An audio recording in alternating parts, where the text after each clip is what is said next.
operations resolved through well-synchronized multi-domain operations by all three services, in concert with instruments of national power. It stands as a testament to Jai, that is, jointness, Atmanirbharta, and innovation, meaning victory. Post cessation of firing on 10th of May 2025, the Director Generals of Operations of the three services had briefed you on the conduct of operations. In the past 1 year, we have some more insights into these operations. To enlighten us further, we have the very same three Director Generals of Operations of the three services who had briefed you on 11th and 12th of May 2025. In addition, we also have with us the Deputy Chief of Integrated Defence Staff Operations, Lieutenant General Zubin A. Minwala, on the stage, who will talk about the joint operations. I would acquaint you with the proceedings today. Initially, the general officers will be briefing you all for about 5 to 6 minutes each. Thereafter, we'll go in for question and answer session. Now, I hand over the proceedings to Lieutenant General Rajiv Ghai. Please, sir.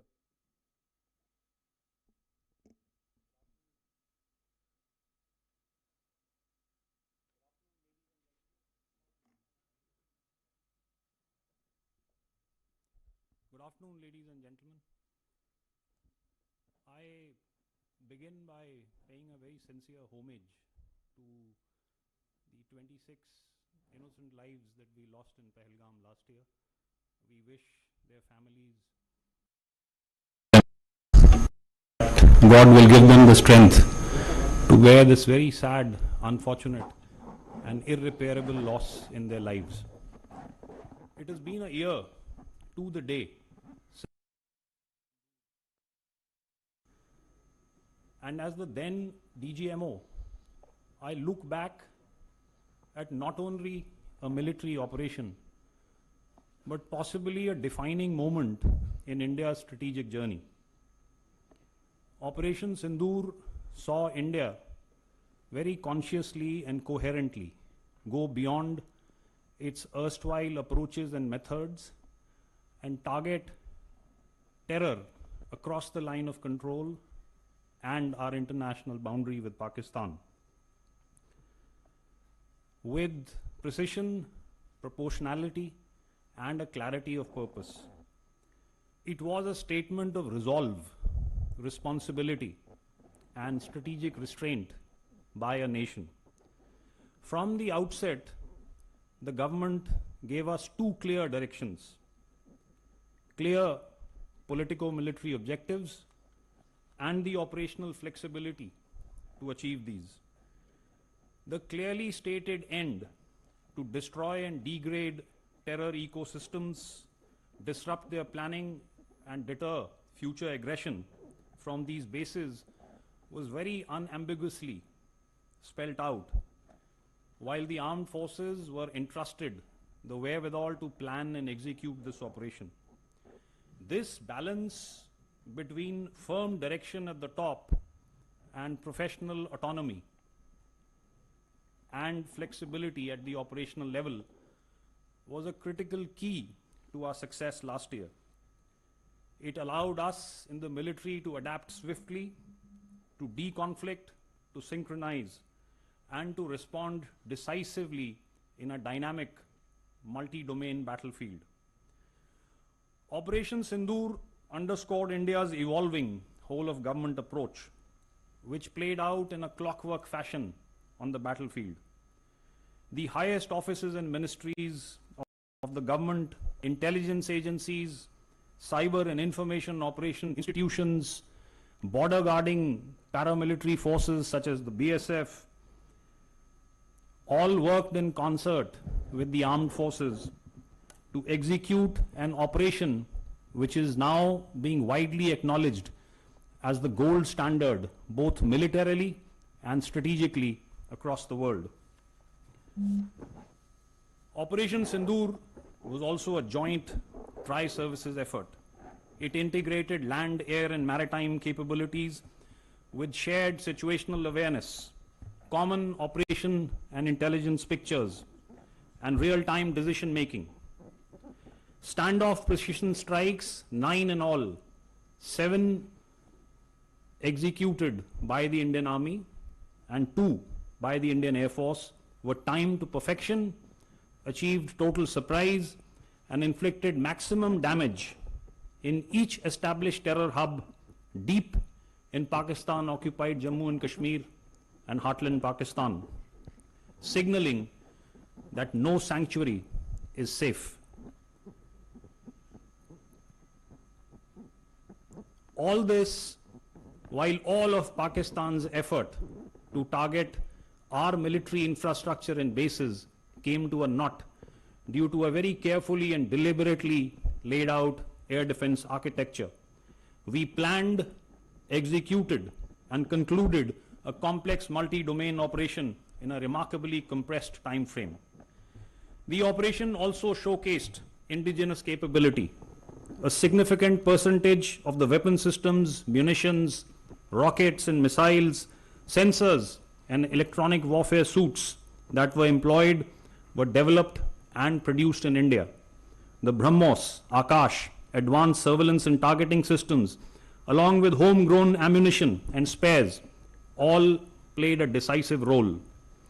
Indigenous equipment meant not only just self-reliance, but the flexibility to tailor these to our operational requirements, sustain and maintain supply chains, and to respond with speed and confidence. Operation Sindoor proved that Atmanirbhar is not just a slogan, it is indeed a force multiplier. Today, over 65% of our defense equipment is being manufactured domestically. I also want to speak here of our exit strategy and escalation control. In an era of prolonged conflicts around the world, we struck hard, achieved clearly defined objectives, and then decided to cease hostilities when the Pakistanis were compelled to negotiate and requested us to stop. The objectives were achieved through a calibrated shot and sharp shock that altered the enemy's risk appetite and disrupted his command and control, without locking India into a long-drawn war or conflict, the ill effects of which we are seeing in ongoing conflicts around the world. This measured approach reflects the maturity of our strategic culture and the professionalism of our armed forces. Finally, the operation placed enormous responsibility on every arm of the state. Intelligence agencies provided the accurate information that is so critical to precision targeting. Cyber and electronic warfare units maintained information dominance. The government managed the international environment, as also the internal security and public reassurance. The armed forces executed the kinetic phase with discipline, precision, and minimal collateral impact. This multi-agency, multi-domain coordination will remain the template for future operations. Operation Sindoor was not an end. It was just the beginning. और यहाँ पर जन कवि दुष्यंत कुमार त्यागी की एक मौलिक रचना का प्रभावशाली अंश मैं आपके सामने रखना चाहता हूं। सिर्फ हंगामा खड़ा करना मेरा मकसद नहीं, सिर्फ हंगामा खड़ा करना मेरा मकसद नहीं, मेरी कोशिश है कि ये सूरत बदलनी चाहिए। India's fight against terror, ladies and gentlemen, will go on. A year on, we remember not just the operation, but also the principle behind it.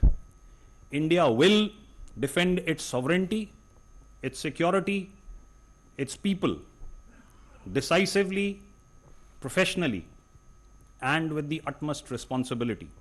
Jai Hind.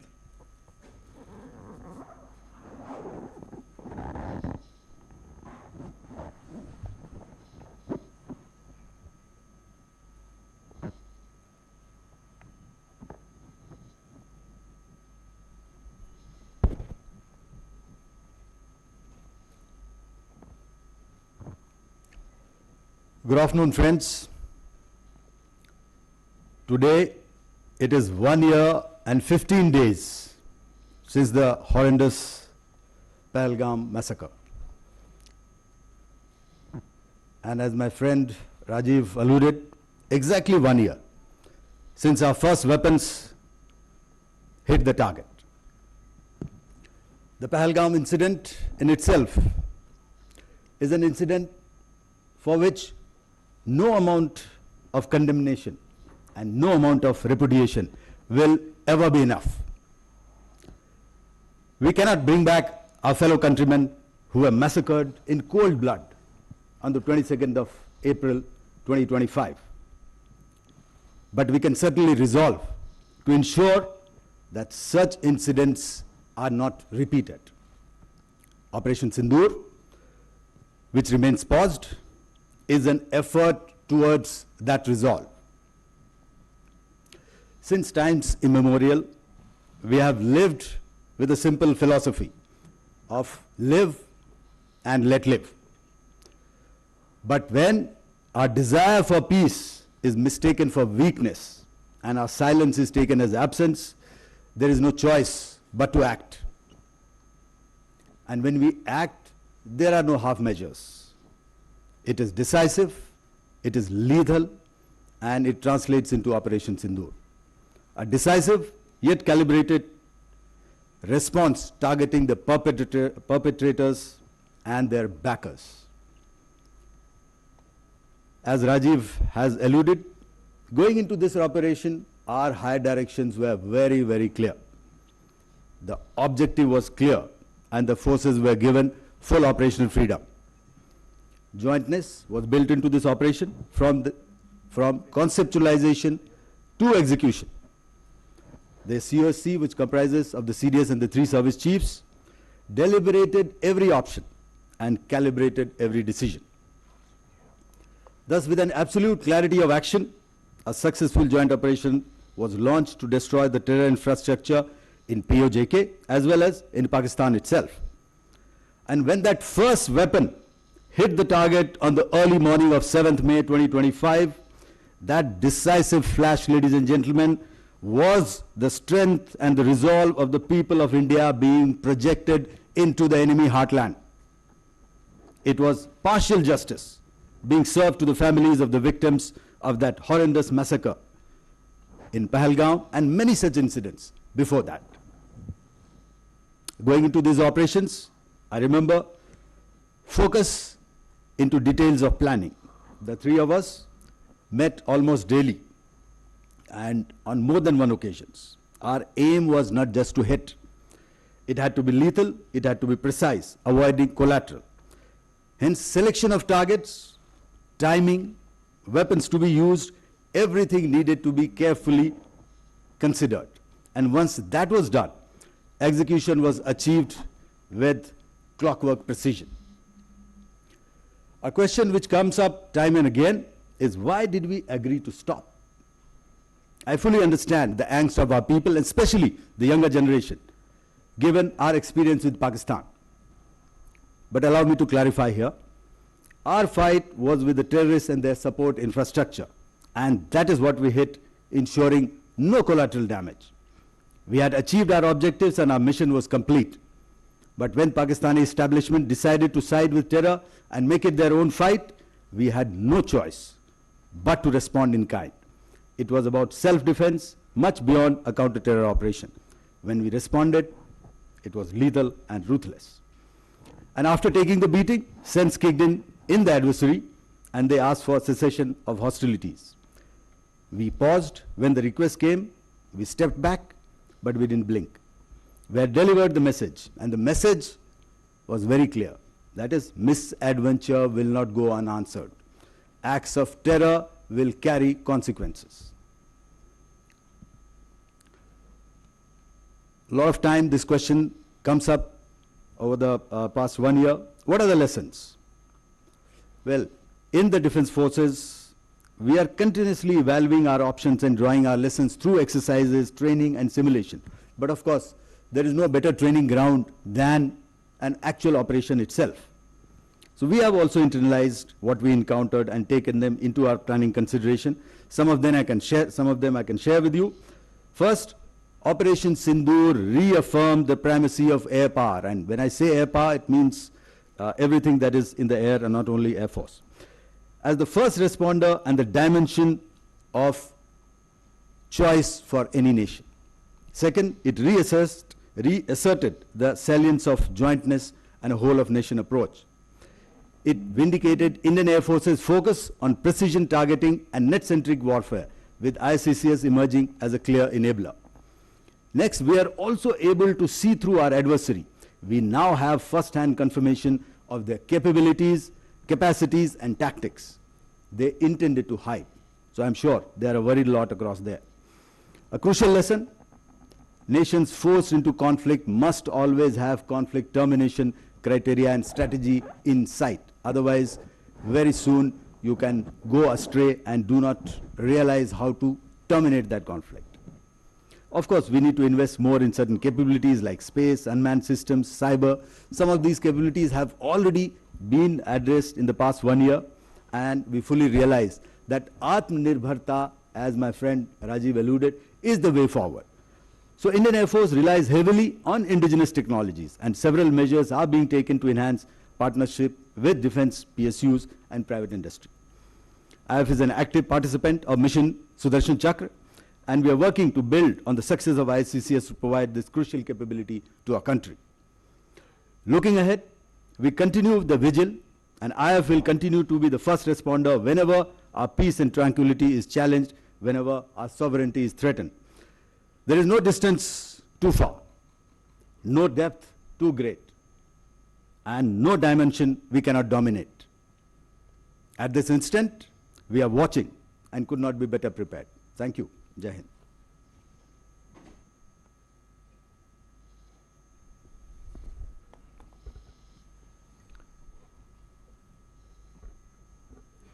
Good afternoon, ladies and gentlemen.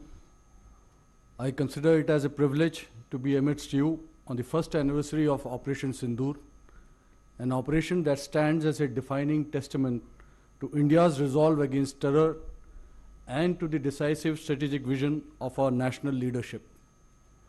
As we reflect on its conduct, lessons, and our preparedness for the future, we do so not merely on a highly successful operation, but on the emergence of a new dimension of deterrence, offensive in mindset, swift in response, precise in execution, and resolute in purpose. Operation Sindoor underscored the strategic vision of our national leadership, which provided a precise and unambiguous mandate and the necessary operational freedom, enabling decisive kinetic action by the Indian Defence Forces.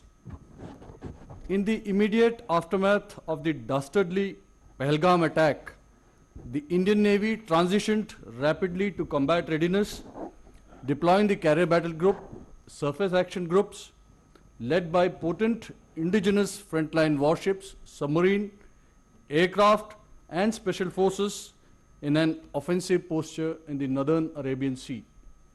On the night of 6th-7th May, the naval personnel also participated in the precision strikes on terror infrastructure alongside the Indian Army and Indian Air Force, underscoring jointness.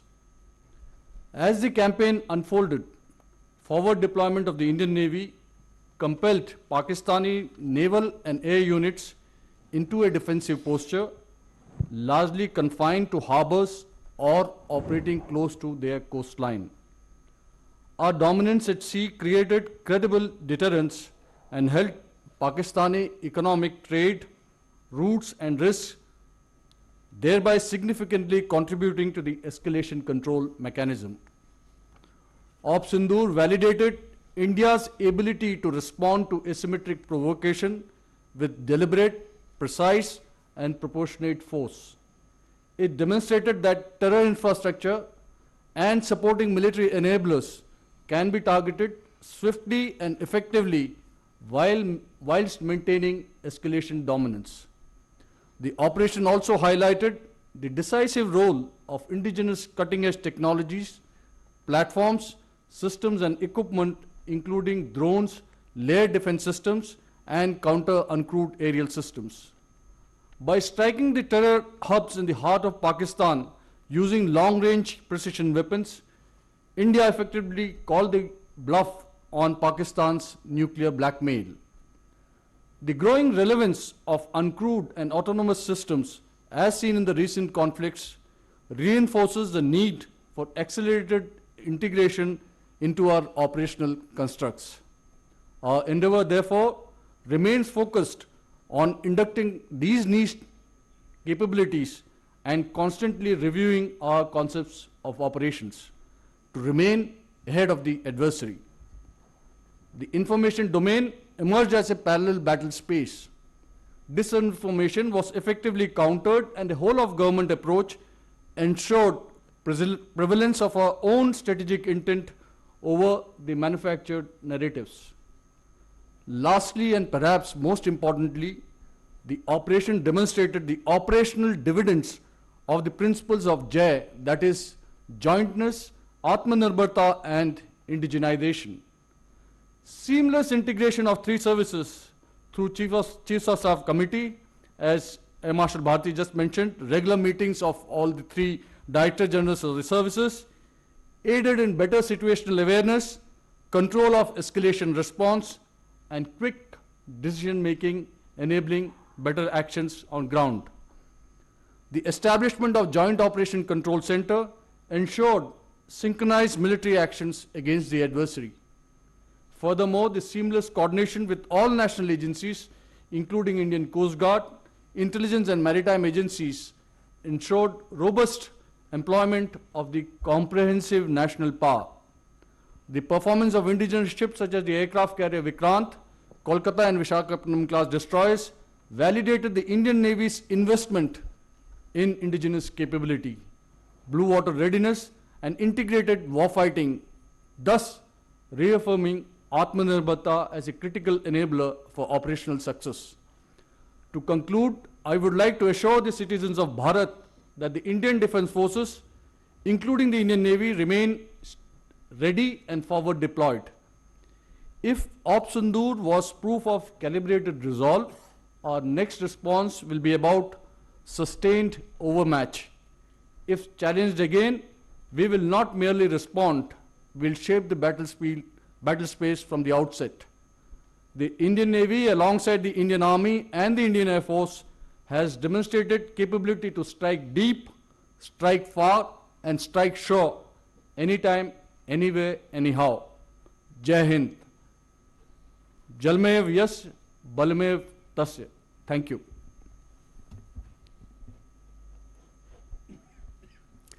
Good afternoon, ladies and gentlemen.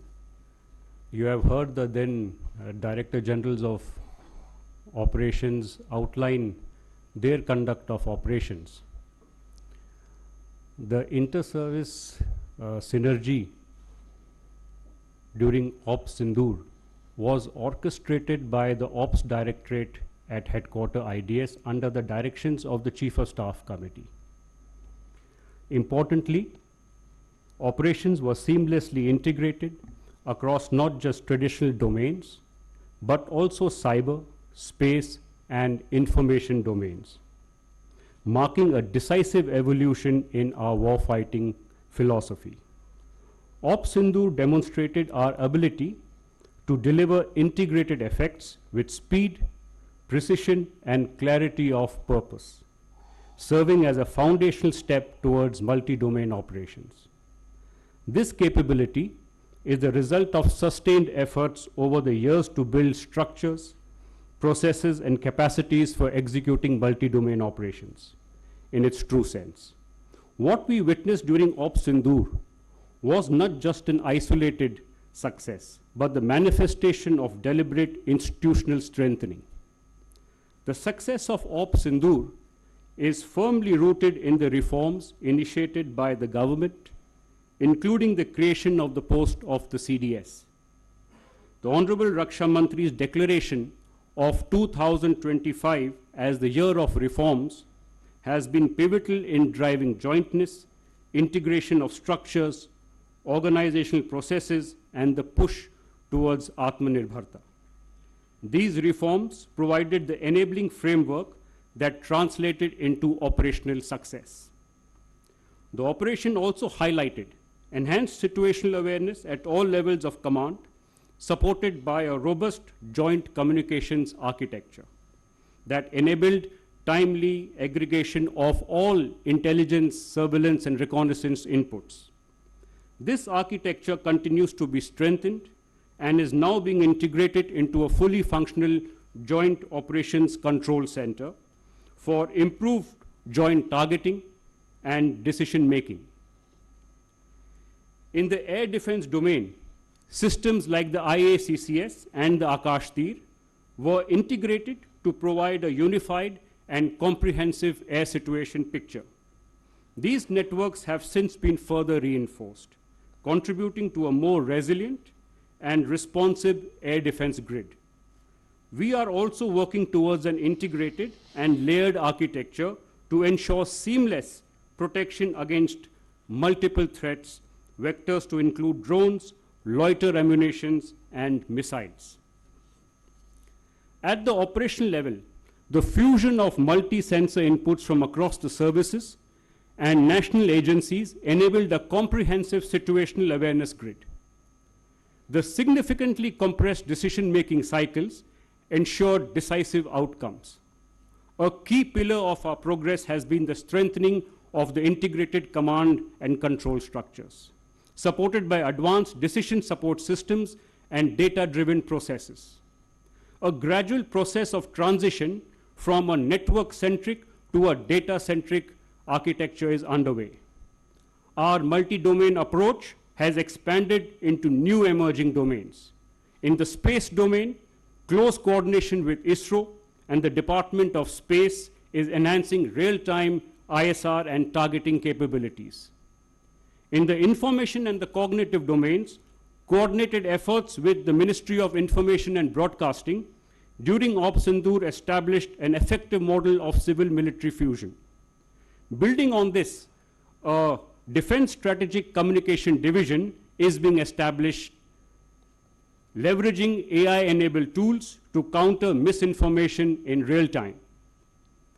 Emerging technologies have underscored the importance of unmanned and autonomous systems.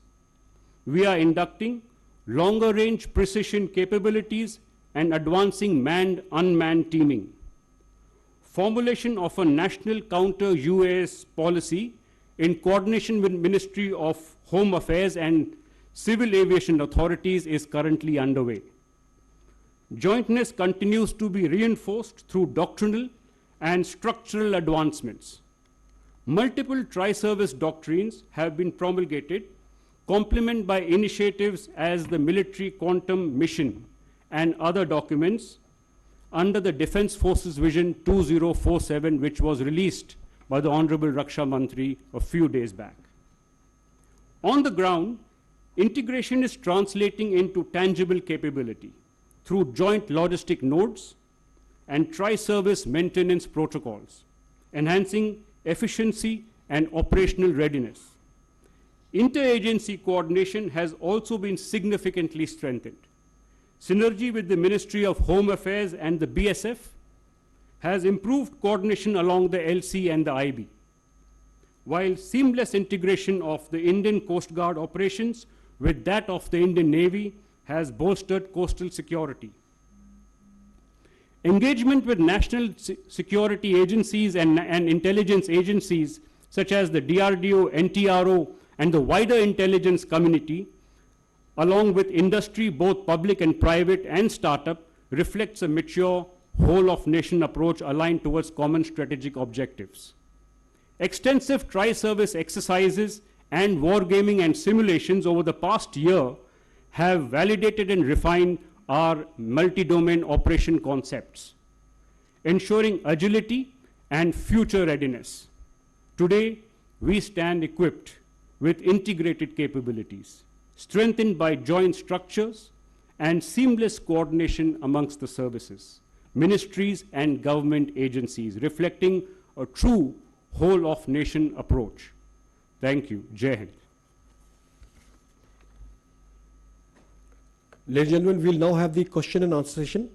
Before we proceed, a few ground rules you are aware of.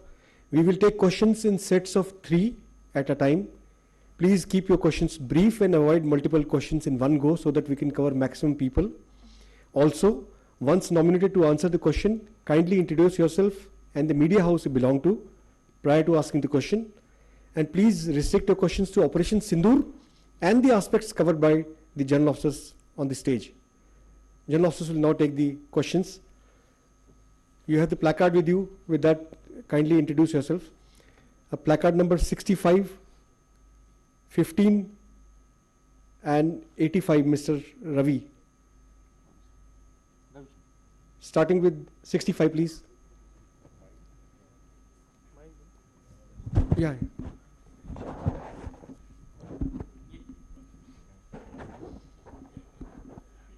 Sir, good afternoon. My name is Ajay Banerjee. I work with the Tribune. My small 2 clarifications, one for General Ghai, one for Air Marshal Bharti. First to General Ghai. General Ghai, the Indian Army Chief has in the past revealed to us about the transformation which is happening regarding the creation of the Divya Astra batteries, the Shaktiban regiments and also the Ashni platoons.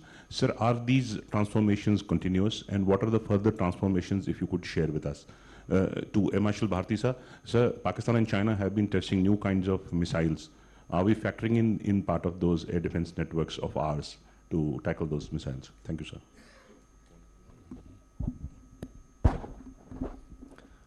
This is Ravi Shankar from Bharat Shakti. Here. We are interacting with you with the same panel which that used to brief us last year during Operation Sindoor.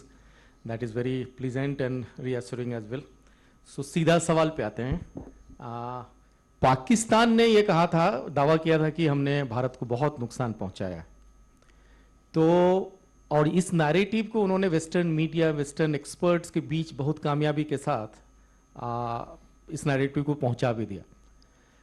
मेरा सवाल air Marshal Bharti से है कि इन दावों की सच्चाई क्या है?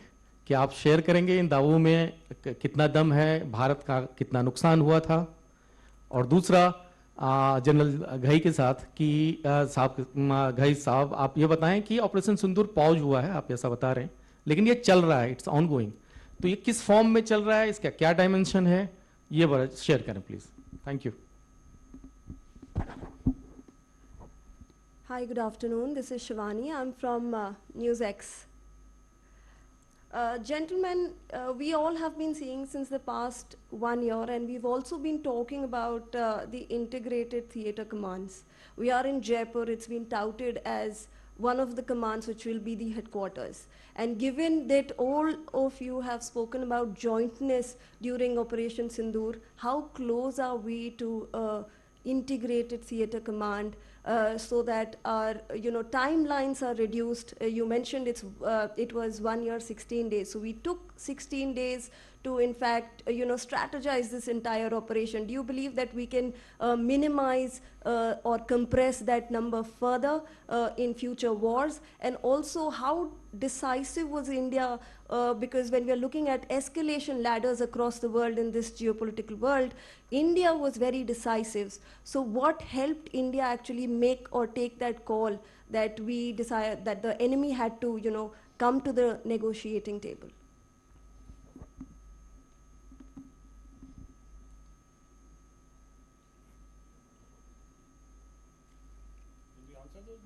Please, sir, kindly.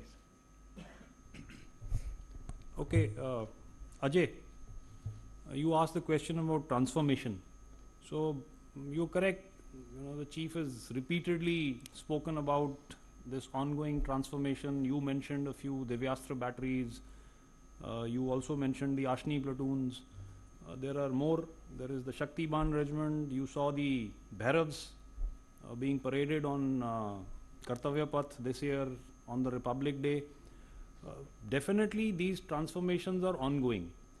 I will not go into the specific numbers of how many of these organizations are being raised. That is an operational detail, so we will not go there. But a significant number is already being raised. Their roles and tasks are very, very clearly delineated. While we've given a thought So when you speak about the Divyastra, I don't mind telling everybody here that that's related to the artillery, as is the Shaktiban. The Ashni platoons are related to counter UAS, and specifically with respect to infantry battalions being organized and equipped for the counter UAS role. There is more ongoing thought as far as these transformations are going on. So we are now also thinking about such transformations in the armored corps, for instance, in the mechanized infantry, in the aviation, just to name a few more sectors. And as we go on, you will hear us bring out more details. But all these deliberations are at a very advanced stage. So that is, Ajay, to answer your question about the transformation. As far as Ravi Shankar from Bharat Shakti, Ravi, आपने जो सवाल पूछा है about in what form is Operation Sindoor going on? देखिए, air Marshal Bharti ने बताया कि pause हो गया. आई थिंक एक सिविलियन अंडरस्टैंडिंग होती है कि लड़ाई में सिर्फ एक दूसरे के ऊपर गोलाबारी होती है. There is kinetic action, whether stand off और conventional where people come close. लेकिन ऑपरेशन का जारी होना मतलब इज ऑल्सो मेकिंग प्रेपरेशंस. और जो तैयारियां चल रही हैं, अजय बैनर्जी ने पूछा सवाल कि ट्रांसफॉर्मेशन कैसे चल रहा है. वो ट्रांसफॉर्मेशन क्यों चल रहा है? क्योंकि कुछ लेसन्स हमने इम्बाइब किए ऑपरेशन सिंदूर से. उन लेसन्स की वजह से हमें लगा कि हमने कुछ बदलाव करने हैं अपने स्ट्रक्चर्स में, अपनी ऑर्गेनाइजेशंस में, अपनी इक्विपिंग में. तो वो एक तैयारी चल रही है. उसके अलावा जो डिप्लॉयमेंट्स हैं उस पर सोच विचार चल रहा है. एक्चुअल ट्रिगर अगर होगा और काइनेटिक एक्शन की ज़रूरत पड़ेगी तो वो भी होगा. सो इस हिसाब से ये ऑपरेशन अभी भी जारी है और जारी रहेगा. क्योंकि जैसे मैंने अपने स्टेटमेंट में भी बताया, India's war against terror will go on. So therefore the operation will remain in progress for as long as it is required. I will now request Air Marshal Bharti, जो आपका दूसरा सवाल था लॉसेज और डैमेज के बारे में, कि पाकिस्तानीज का ये दावा है, उसका जवाब एयर मार्शल भारती देंगे.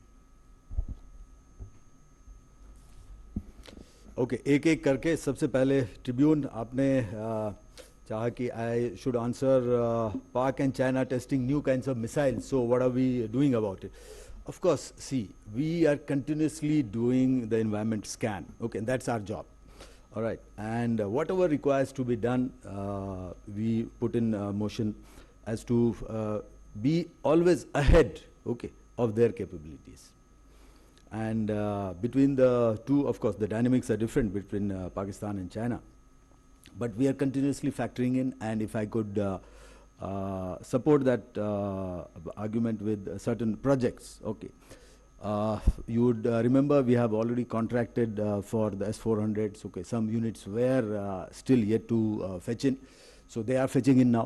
So that is one input. We are also working our indigenous systems like Kusha, which you would be aware of, and our DRDO is working on that, and which we hope that it will be available to us in near future. As I said, the Honorable Prime Minister has already conveyed the direction for Sudarshan Chakra, so we are working towards that. As also of our own indigenous air-to-air missile Astra, so we are trying to improve on that.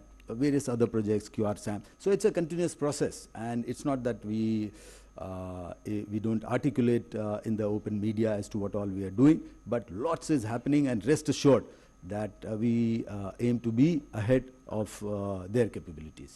So that is our focus. As far as second question from here, Bharat का कितना नुकसान हुआ है, तो आपने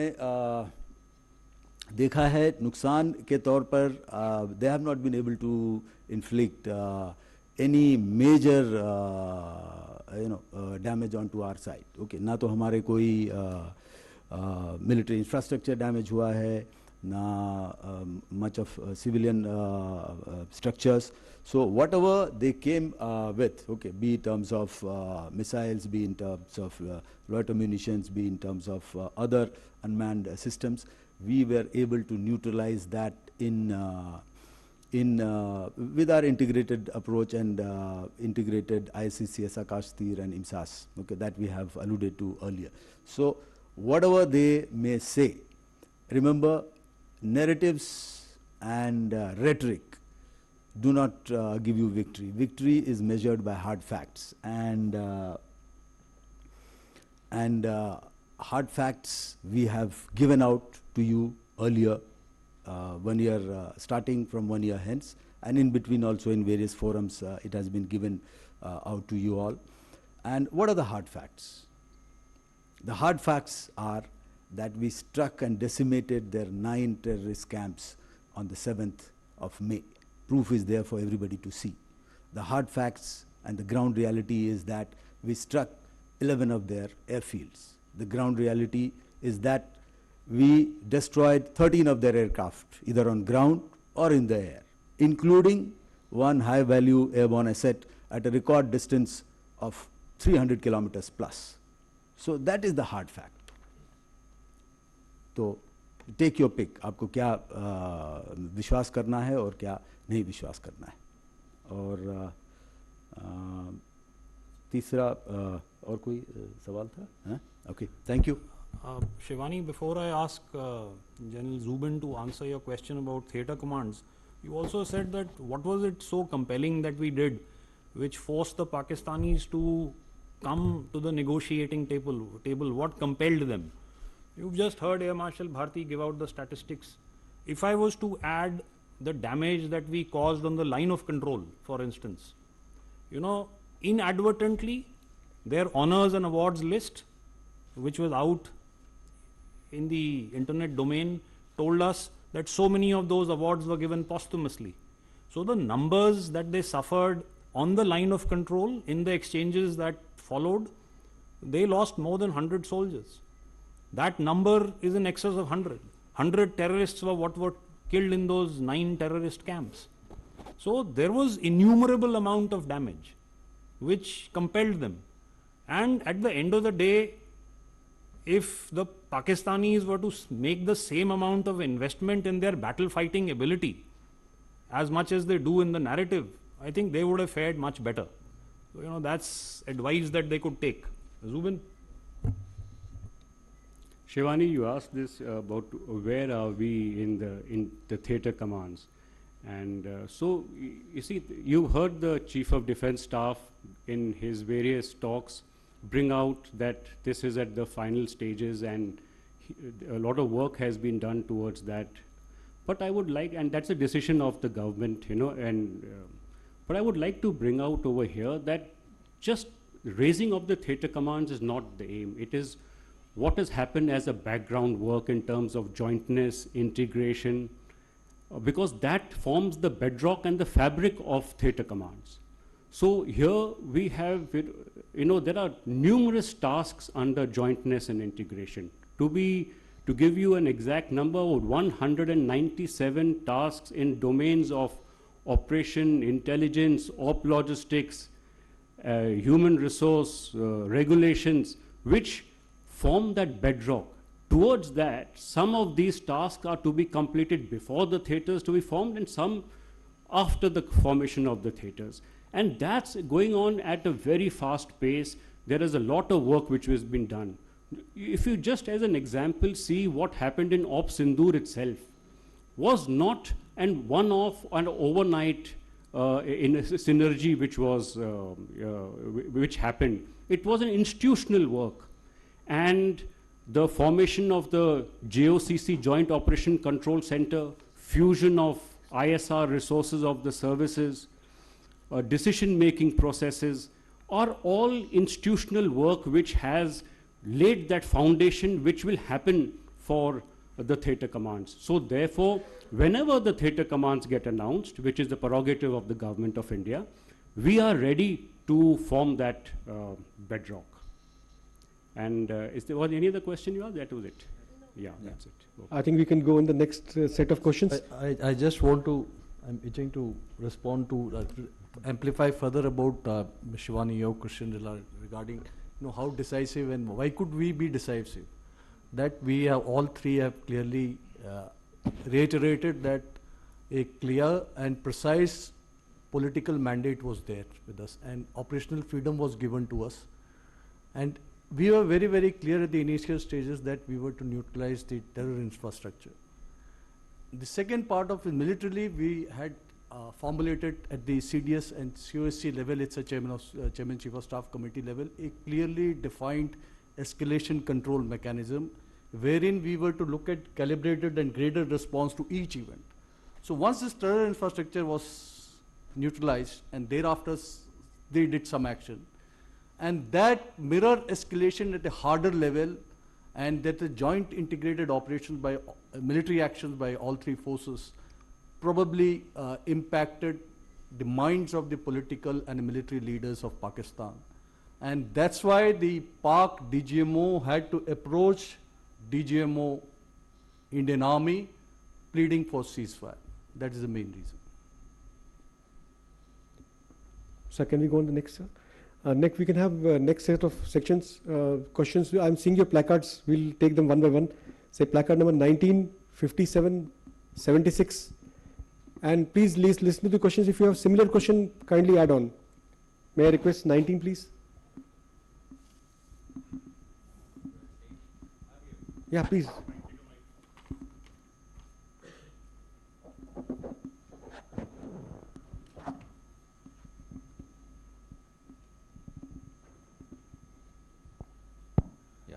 I'm Mayank, I work for Times Now. My question is, without raising a doubt about the collusion which was between Pakistan and China, can we get to understand what was the level, even if it was intelligence sharing, or what kind of a collusion was between Pakistan and China? That's my question. I request if answers can come from all four of you, because that would add to articulations in a different manner. Thank you so much. 57, please. Sir, I'm Ajit Dubey from the ANI, sir.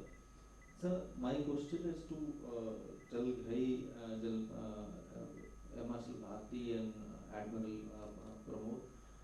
Sir, when soon after the operations got over, the Deputy Chief of Army, he said that this was a unique war in a way that we were fighting three adversaries in one border, where the Chinese were providing the weapons, intelligence, satellite communication, satellite coverage, everything to the Pakistanis, and that Turkey was providing them with drones. So, how are we preparing for this kind of a war? And was this thought earlier, like we have been hearing about two-front war, but fighting three adversaries in one front? Was that ever thought about, and how is it being planned to be countered in future? And Bharti sir, you talked about the acquisition of the S-400s and Kusha.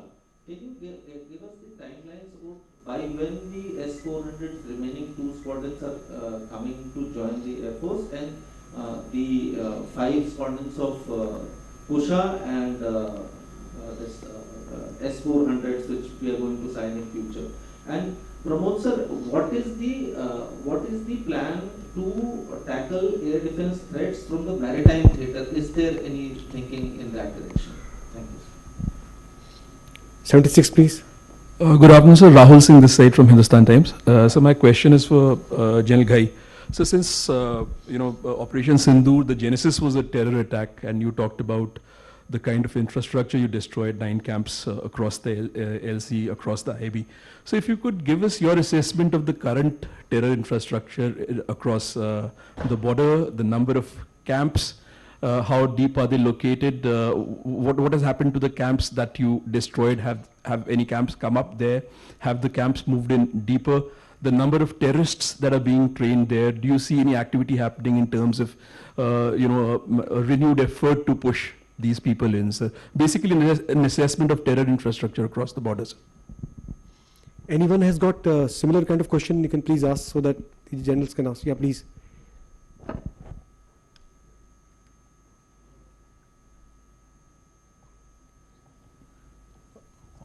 Hi sir, मैं मनीष हूँ India TV से।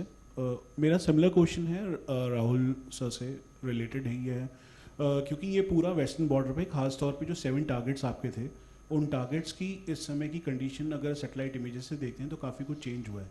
तो number of terrorist जो खास तौर पे इन areas में है, चाहे वो जम्मू कश्मीर के ठीक सामने के एरियाज़ हों या फिर नीचे की तरफ, उनकी अभी क्या सिचुएशन है? और जो स्पॉट किए गए थे, जैसे आपने भी अभी बताया कि number of terrorist killed in that particular, उसके बाद से लेकर अभी तक आप क्या देख रहे हैं? क्या वो ह्यूमन शीट फिर से लेना शुरू कर रहे हैं?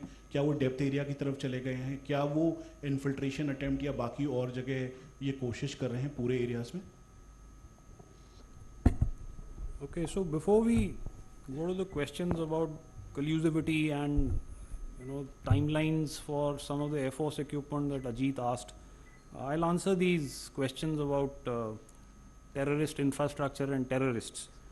So Rahul and Manish, as far as numbers are concerned, look, traditionally we've identified terror launch pads, terror camps, terror infrastructure across the line of control. And we are fairly well aware, our intelligence agencies usually have very good information about these details. So there are certain clusters across the line of control. I do not want to name these for the sake of confidentiality, but there are certain clusters across Pakistan occupied Jammu and Kashmir, and today even across the international boundary, that we associate with terrorists. The dynamic nature of these launch pads and camps is a peculiar aspect. So, as you are suggesting, from time to time the numbers will differ. The very nature and geography, or should I say the layout of these terror camps and infrastructure also continues to change.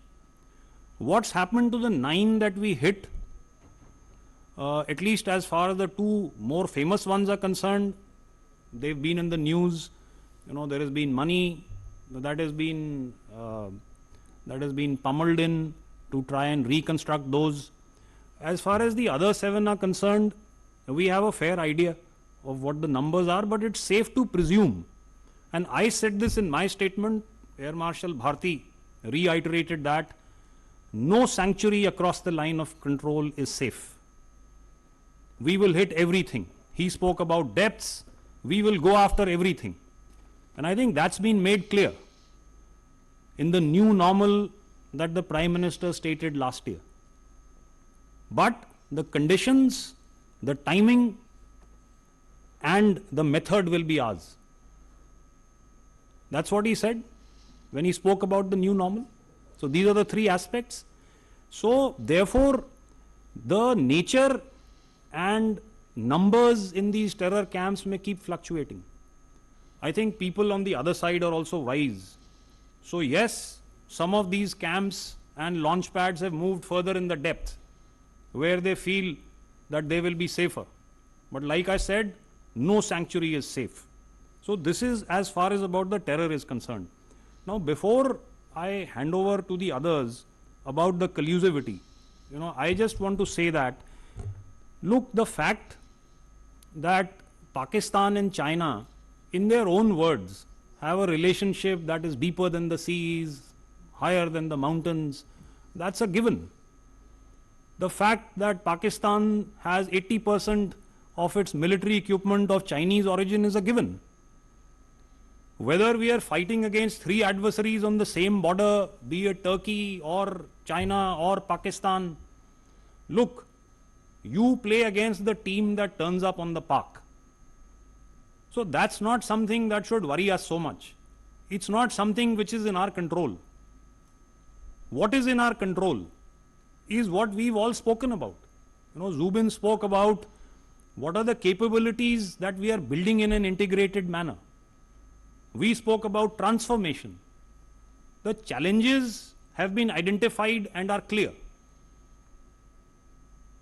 India, and I say India, and its armed forces are all on the path to meeting these challenges. That's why a year hence, we are all sitting in front of you. Just to give you a sense and an assurance that what we learnt last year has been well imbibed and we are on a path. Bharti sir? Thank you, Rajiv. I think he has said all that needed to be said about collusivity and what did we expect, okay, with the kind of equipment that they operate, and from both sides, okay, be it from our northern adversary, northern neighbor, or be it from Turkey. All right. So that can be expected. All right. But I would like to, yes, here make a comment. Because we were reacting to some terrorist incident and their backers. So should the support have come the way it has come, that is for us to ponder. Okay. But you know, I would like to paraphrase it in you know, our Rashtrakavi Dinkar's one of the poems. Okay.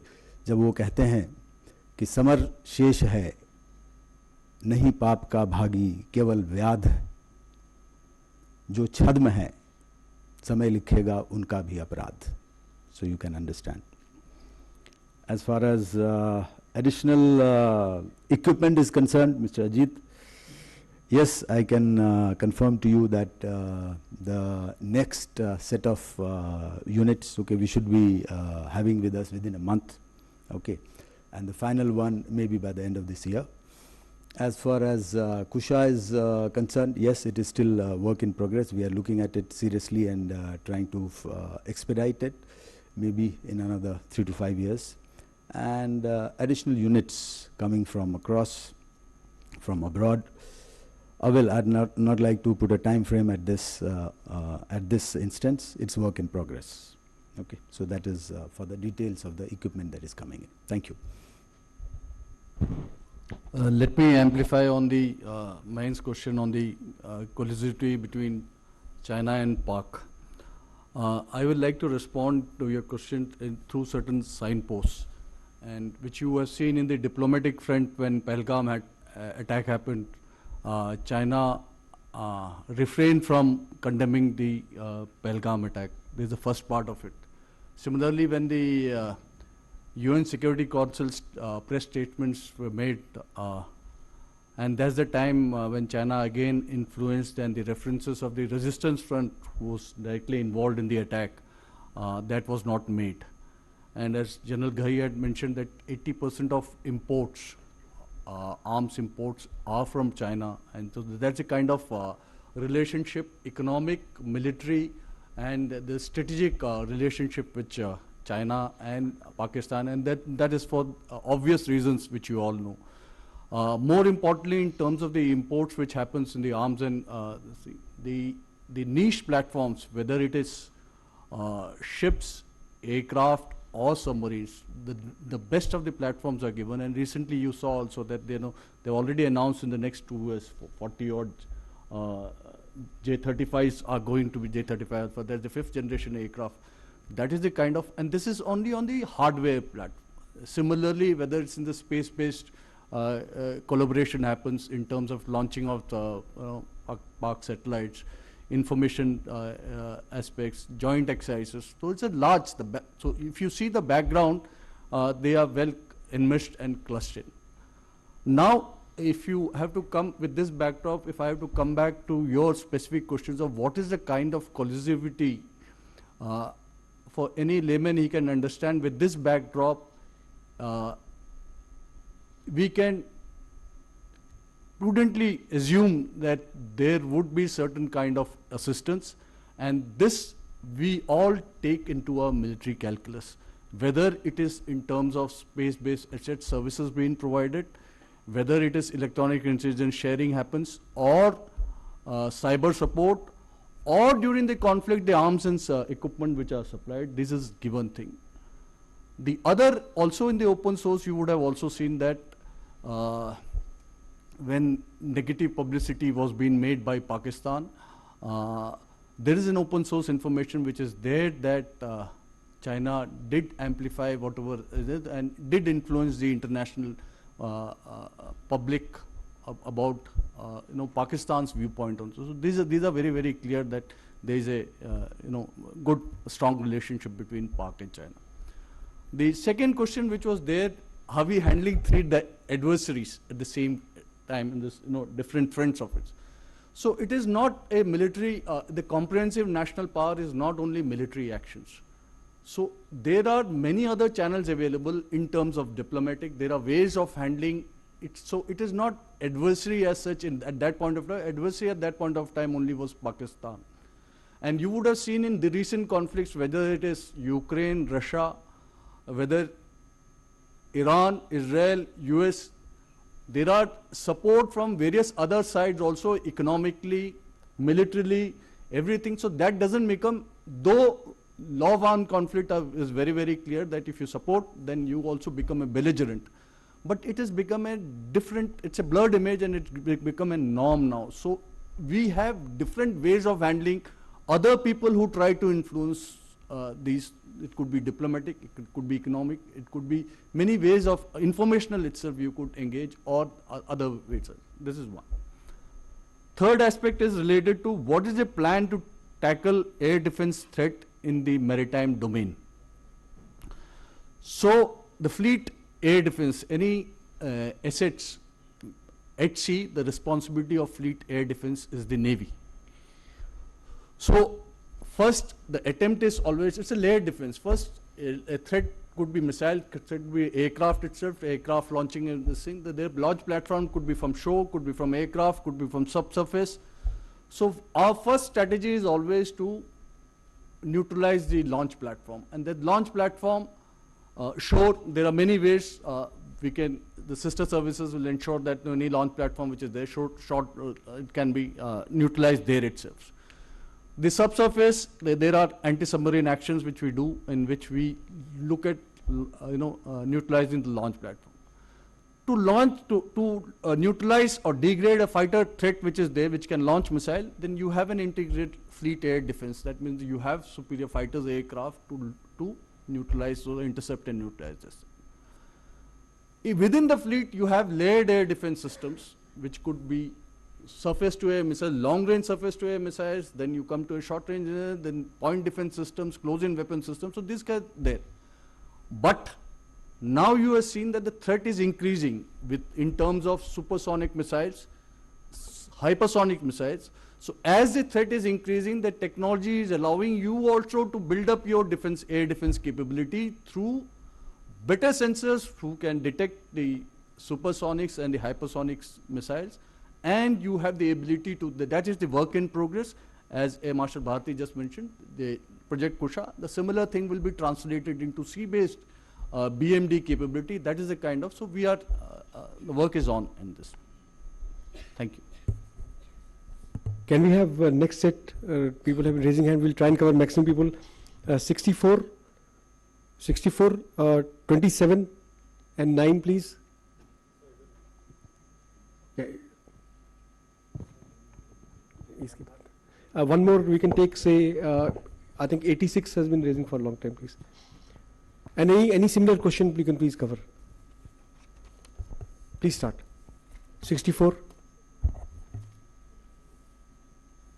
Ma'am, I think this side, yeah, 64 years. Yes, you're the one. Can you please pass the mic? So my first question is to Vice Admiral Pramod. You said that India, sorry, sir, I'm Parvinder Sandhu from the Statesman Group. So you said that India called Pakistan's nuclear bluff.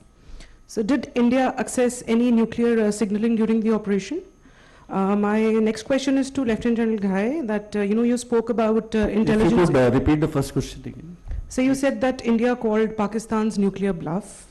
Did India assess any real nuclear signaling during the operation? My second question is to General Ghai, that you spoke about intelligence inputs being very precise post-operation. So how did Pahalgam attack happen in the first place? Were intelligence failures identified? And my next question is to Air Marshal Bharati. You mentioned we stepped back but did not leave. Does that mean some military assets are still positioned for rapid retaliation if something happens again?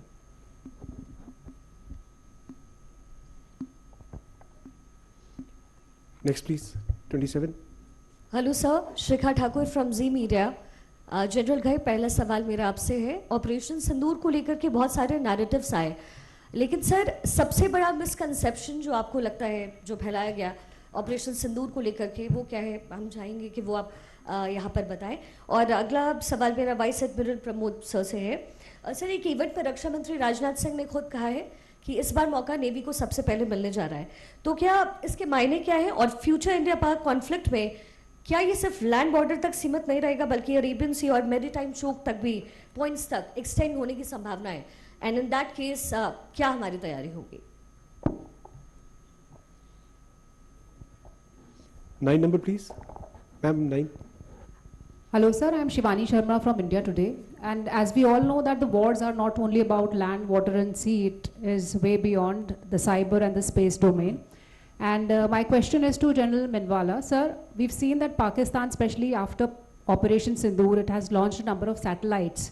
It is trying to expand in the space domain. What are our preparations in this particular area? And we have some local media from Jaipur also. If you have similar question, please go ahead. 77, please. Anybody from local media? Jaipur? Anyone, please. Yeah, 32 number, please. My Go question ahead. is to all of you, kind of extending Shivani's question. May I request you please introduce yourself? My name is Suparna. I'm from Times of India, and you had mentioned that AI-enabled tools are being used to capture misinformation. So if you could share some more on that.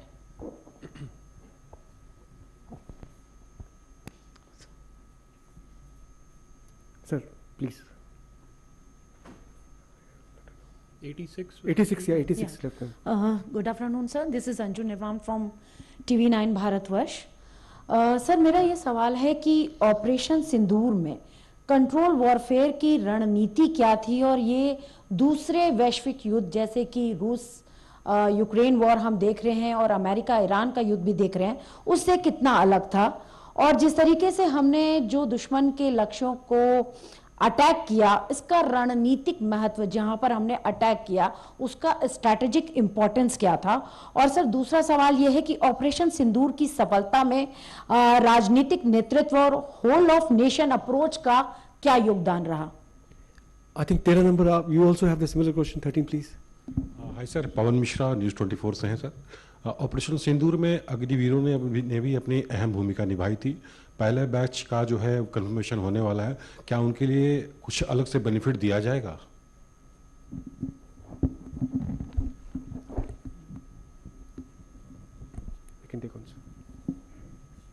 Okay, Pramod, you want to answer your part first? Nuclear signaling. So, my only one word answer to assess any nuclear signaling is no. No. That's it. And the maritime RM's contention. Okay, Shikha Thakur, you spoke about RMs.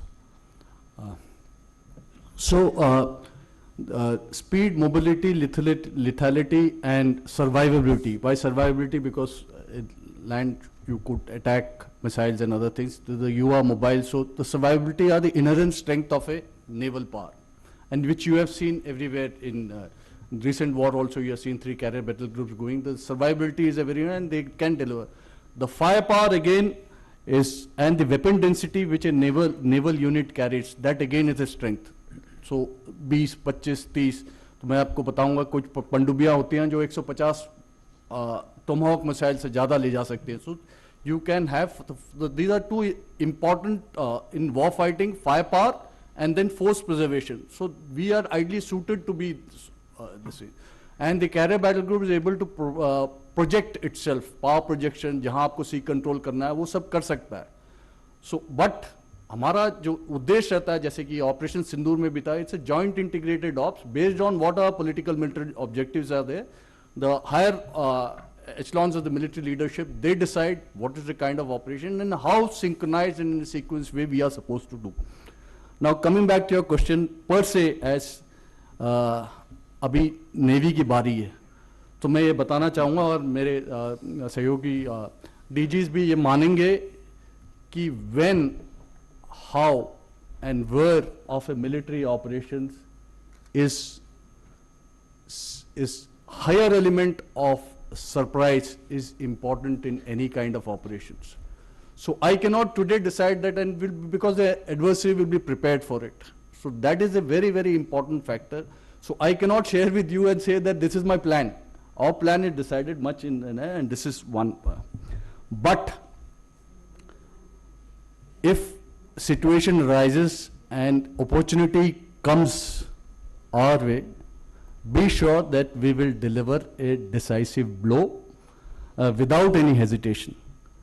And अगर रक्षा मंत्री जी ने हमको order दिया तो हमारा कर्म और धर्म है कि हम पूरा पालन करेंगे, और अगर भगवान की कृपा होगी हमारे तो आपकी इच्छाएं और तमन्नाओं को भी हम सब मिलकर भरपूर तरह से पूरा करेंगे.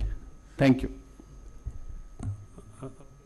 Before I ask Zubin to answer the questions that were specifically directed towards him, and Air Marshal Bharti also to come in at the queries that were directed to him, two questions. Pramila, you spoke about the intelligence failure and why did the attack take place in the first place. Parminder, I'm sorry. So, I mean, let's not sit on judgment here and say that it was a failure. Intelligence is all about how timely it is. While it is available, there is always a process of synthesizing it and then making it available to the people who can act on it.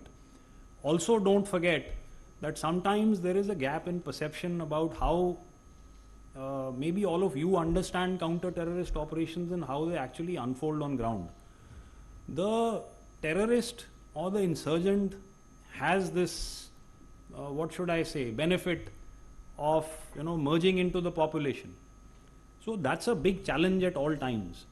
And let's not forget that the heinous manner in which Pahalgam was carried out, while we've seen incidents like that in the past, in Kashmir, in other parts of heartland India, this is intelligence, even if it is late by a couple of minutes or hours, is going to be catastrophic. That's how it happened. But I want to concentrate on the fact that once that had happened, we actually hunted those people down in conditions that are always challenging and tough.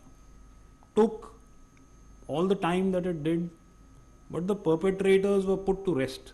And how? I think all of you know that very well.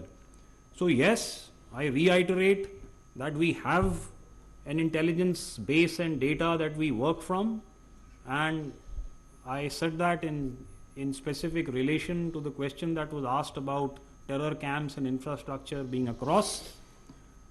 Intelligence is also aware about terrorists that may be working in the hinterland and probably merged in the population right now, and those efforts will always go on. Whether it was timely or not, that's a debate that will go on. Now, Shikha, you said, what is the biggest misconception that the Pakistanis could have peddled after the operation? The biggest one is they tried to peddle it, probably tried to run away with the narrative. And then, like Air Marshal Bharti said, there is a difference between narrative and evidence. The first time the three of us came and appeared in front of you, we came with you with videos, with photographs, with timestamps on what we did. Have you seen any authentic video being put up by the Pakistanis? So narratives apart. So the biggest misconception that they tried to peddle is that we won the war. But I think that's come undone since then. All their stories have fallen flat.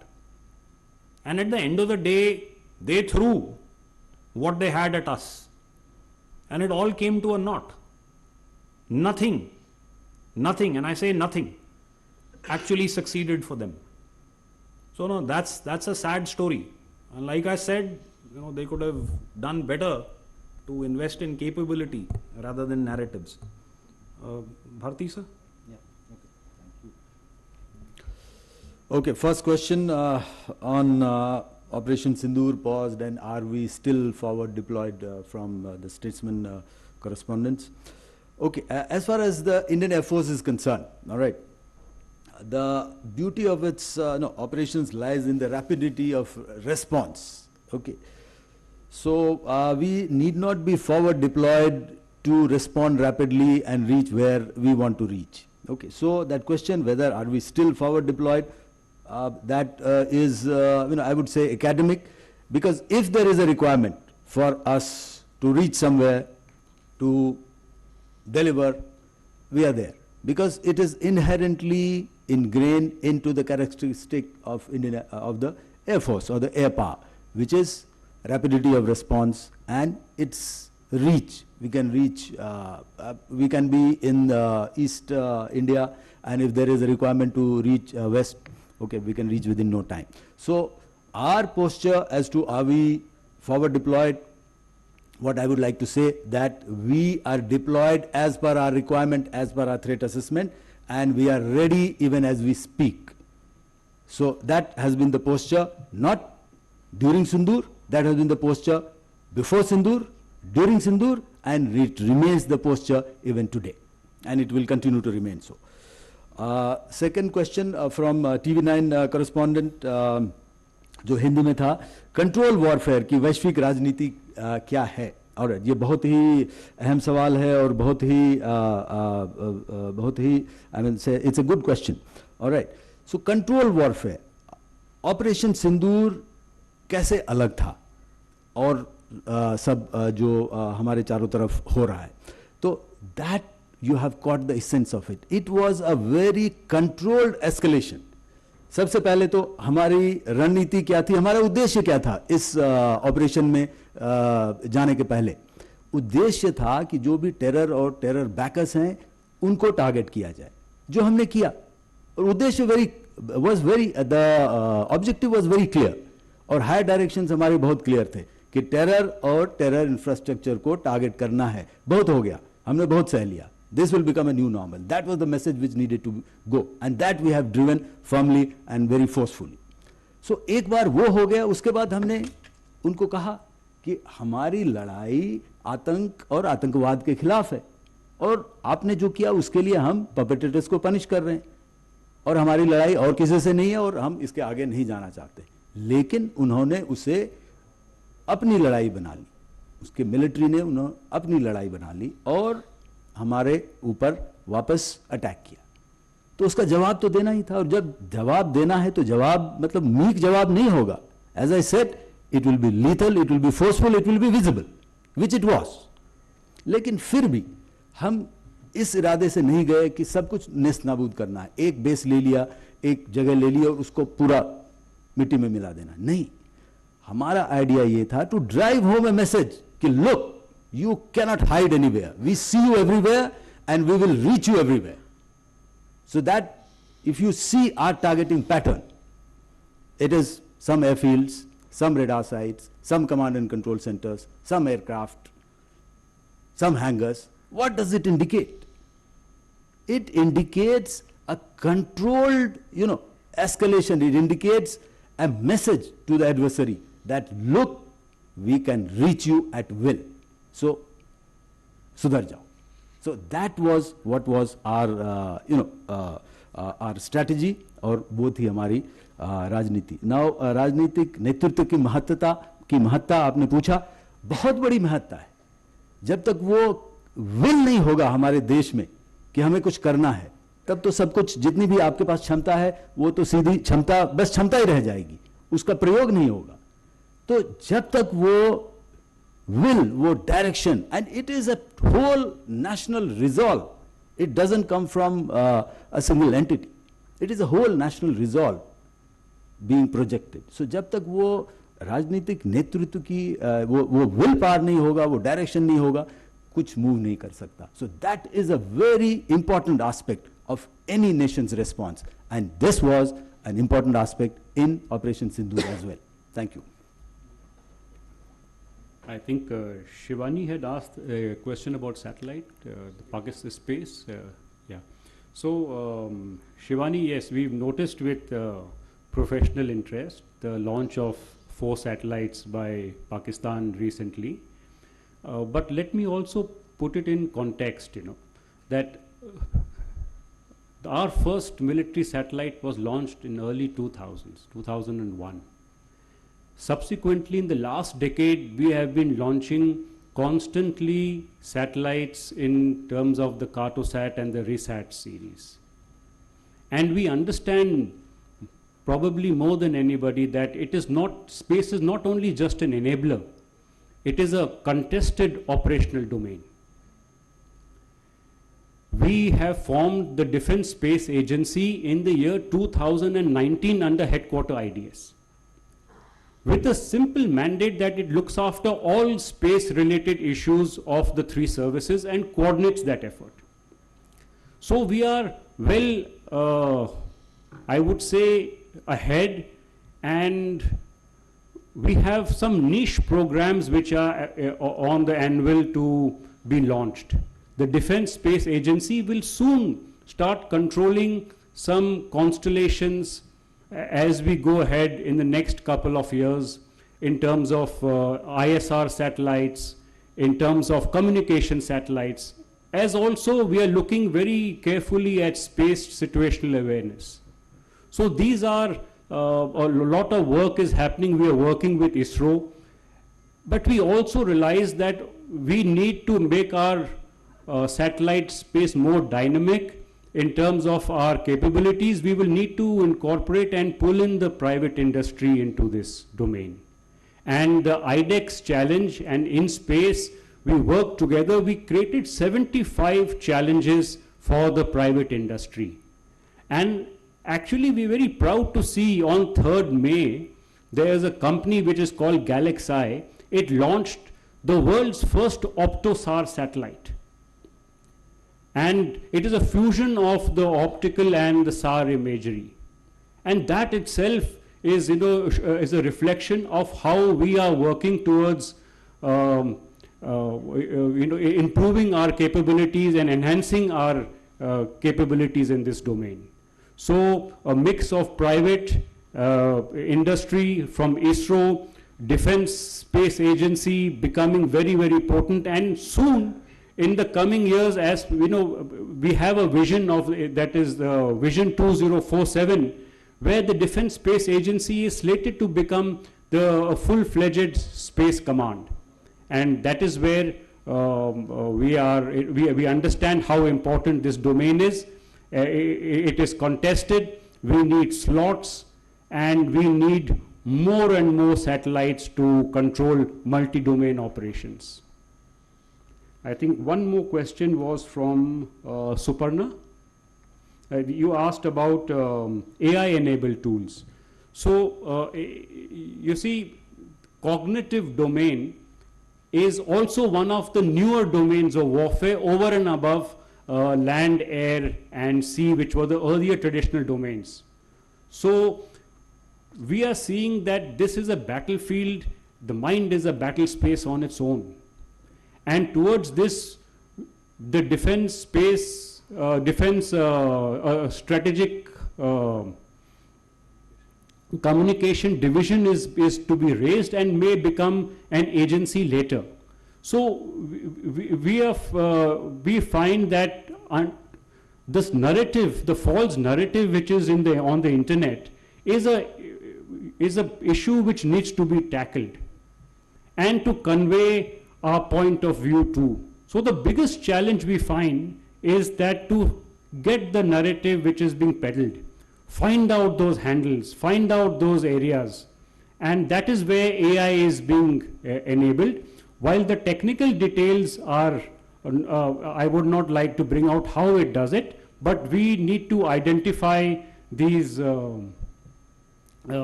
handles, these narratives, the stories, and then put it right in the correct perspective. So towards that, we are in the process of rolling out such AI tools.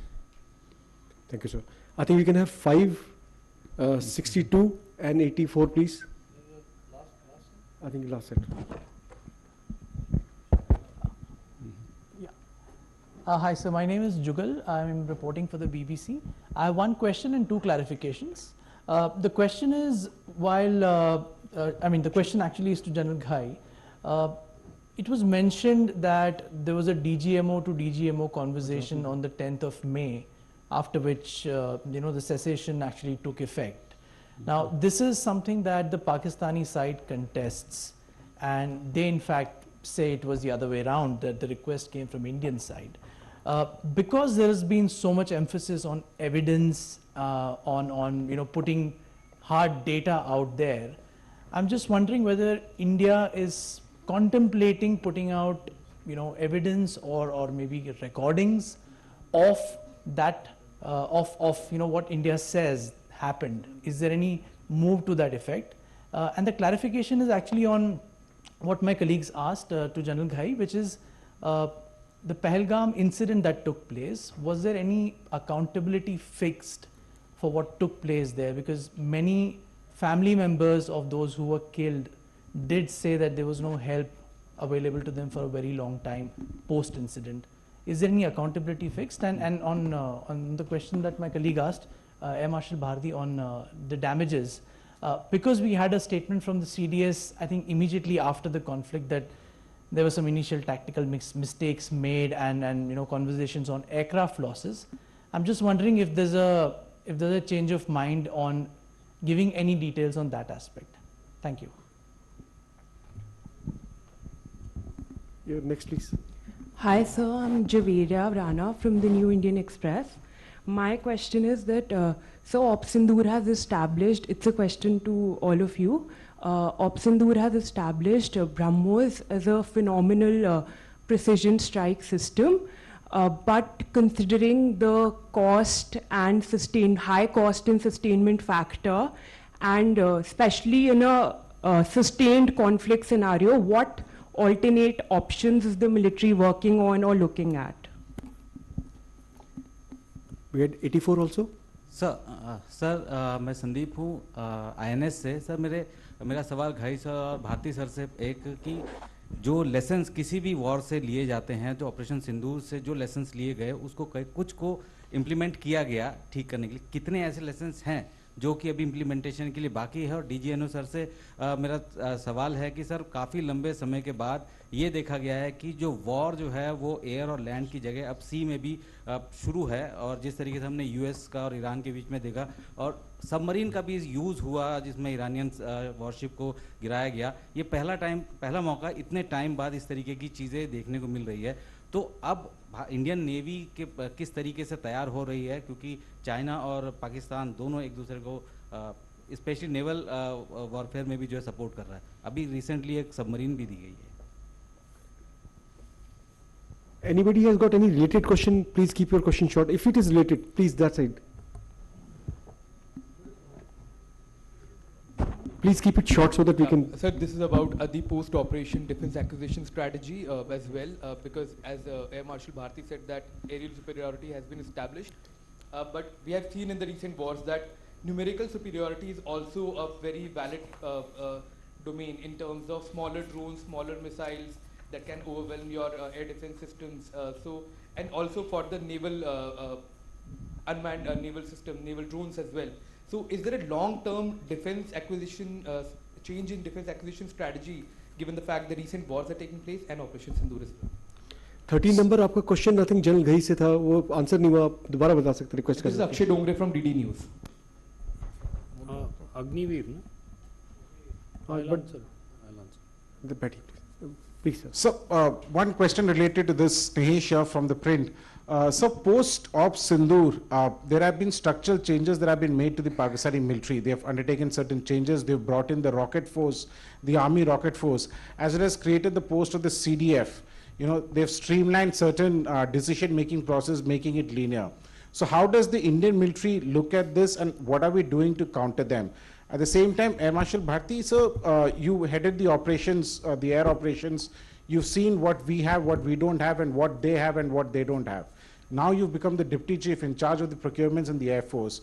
what are the priority areas for you as far as the Air Force, strengthening the capability of the Air Force is concerned on the procurement front, sir? Thank you. Sir, one related question to Sneh's question, sir. I'm Ajit Dubey from ANI, sir. Sir, just a small comment from General Ghai. How do you see Asim Munir rewarding himself for the loss in Operation Sindoor and promoting himself as Field Marshal? Okay, first, Jugal, DGMO to DGMO. Look, contrary to belief, this is not a new phenomenon. It's not as if during Operation Sindoor, the Pakistani DGMO picked up the phone and spoke to the Indian DGMO. This has happened in the past. There is a hotline functional today. Representatives from both the directorates speak every week to resolve essentially problems on the line of control. The fact that that medium was used is known. If you're asking me, are we going to try and put out evidence? I don't think that's necessary. There is no such plan. If they want to live in a world where they want to bury their head in the sand and say all is well, they can be our guests. I don't think any evidence is required. But everybody knows that they were compelled to do what they did.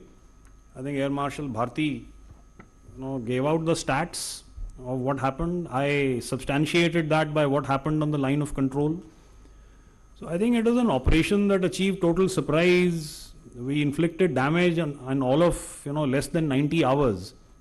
So when you subject somebody to this kind of ignominy, I think they had no other recourse but to pick up the phone and call. And call he did. That's a question, since you are from the BBC, you could also direct to the other side. So, and I think it's also been made clear in Parliament last year by no less than the Prime Minister himself as to what the sequence of events was. It was a bilateral call between the two of us.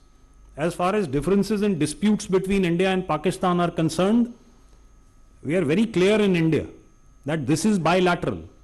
We haven't in the past, we don't today, and we will not in the future accept any other mediation of any other kind. So I think that's the bottom line. And there is absolute unanimity in India about that. Accountability. That's for the Ministry of Home Affairs to fix, and I'm sure that has been done.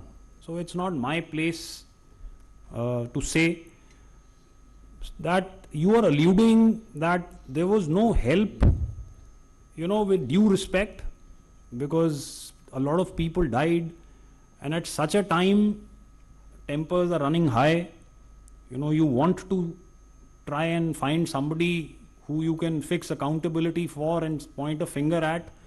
But let me assure you, given the fact that there was lead flying around, people were rushing to the spot, there is no question ever, and I am underlining that, there is no question ever that somebody in duress will not be offered assistance or help or succor by anybody in uniform. And I speak for everybody in uniform, for the armed forces, for the paramilitary forces. I think that intent is beyond doubt. So that's what I want to say about that. Now, before I go further, I want to answer the Agniveer question. Yes, very much a part of the Indian Army. Yes, many Agniveers have proven themselves in the battlefield. They were part of Operation Sindoor last year. There are other areas in which many of them have distinguished themselves. There are terms and conditions that are laid out. And those, I think the government has also said, will be reviewed from time to time. And that is the status where that is concerned. Lessons of Operation Sindoor, how many have been implemented? The number is not important. But the intent, ladies and gentlemen, is, and we've already given you the direction in which we are moving. please be rest assured that every lesson worth imbibing will be implemented and capability will be enhanced. So that's a process that is going on in all earnest. So I think there are other questions about numerical superiority, which I think Air Marshal Bharati will answer. About structural changes, Snehesh, I'll take that on. I think Zubin can answer that. About structural changes in Pakistan, Zubin will answer that. And I'll now hand over to Air Marshal Bharati. Before that, about Field Marshal Munir promoting himself. Well, what can I say? That is for them to answer. We've looked at that process with some kind of amusement. Okay, Mr. Jugal, now coming back once again, we have talked about it, okay, how, what losses they inflicted, okay, in the initial narrative only I have told, okay. So there is nothing more that I would like to convey. We have conveyed it enough. I have conveyed it on the 11th of May 2025 itself. Even the Chief of Air Staff on few occasions he's conveyed that. So I don't think it deserves any more comment, because any comment, okay, on the effectiveness or the absence of it, okay, will be advantage the other side. So let them think whatever they want to think suits us, because only we know the ground reality. So, and we won't like to give them that advantage of giving a feedback, because nobody gives us that advantage of a feedback. In fact, no, world over, no adversary gives advantage of a feedback to the other side.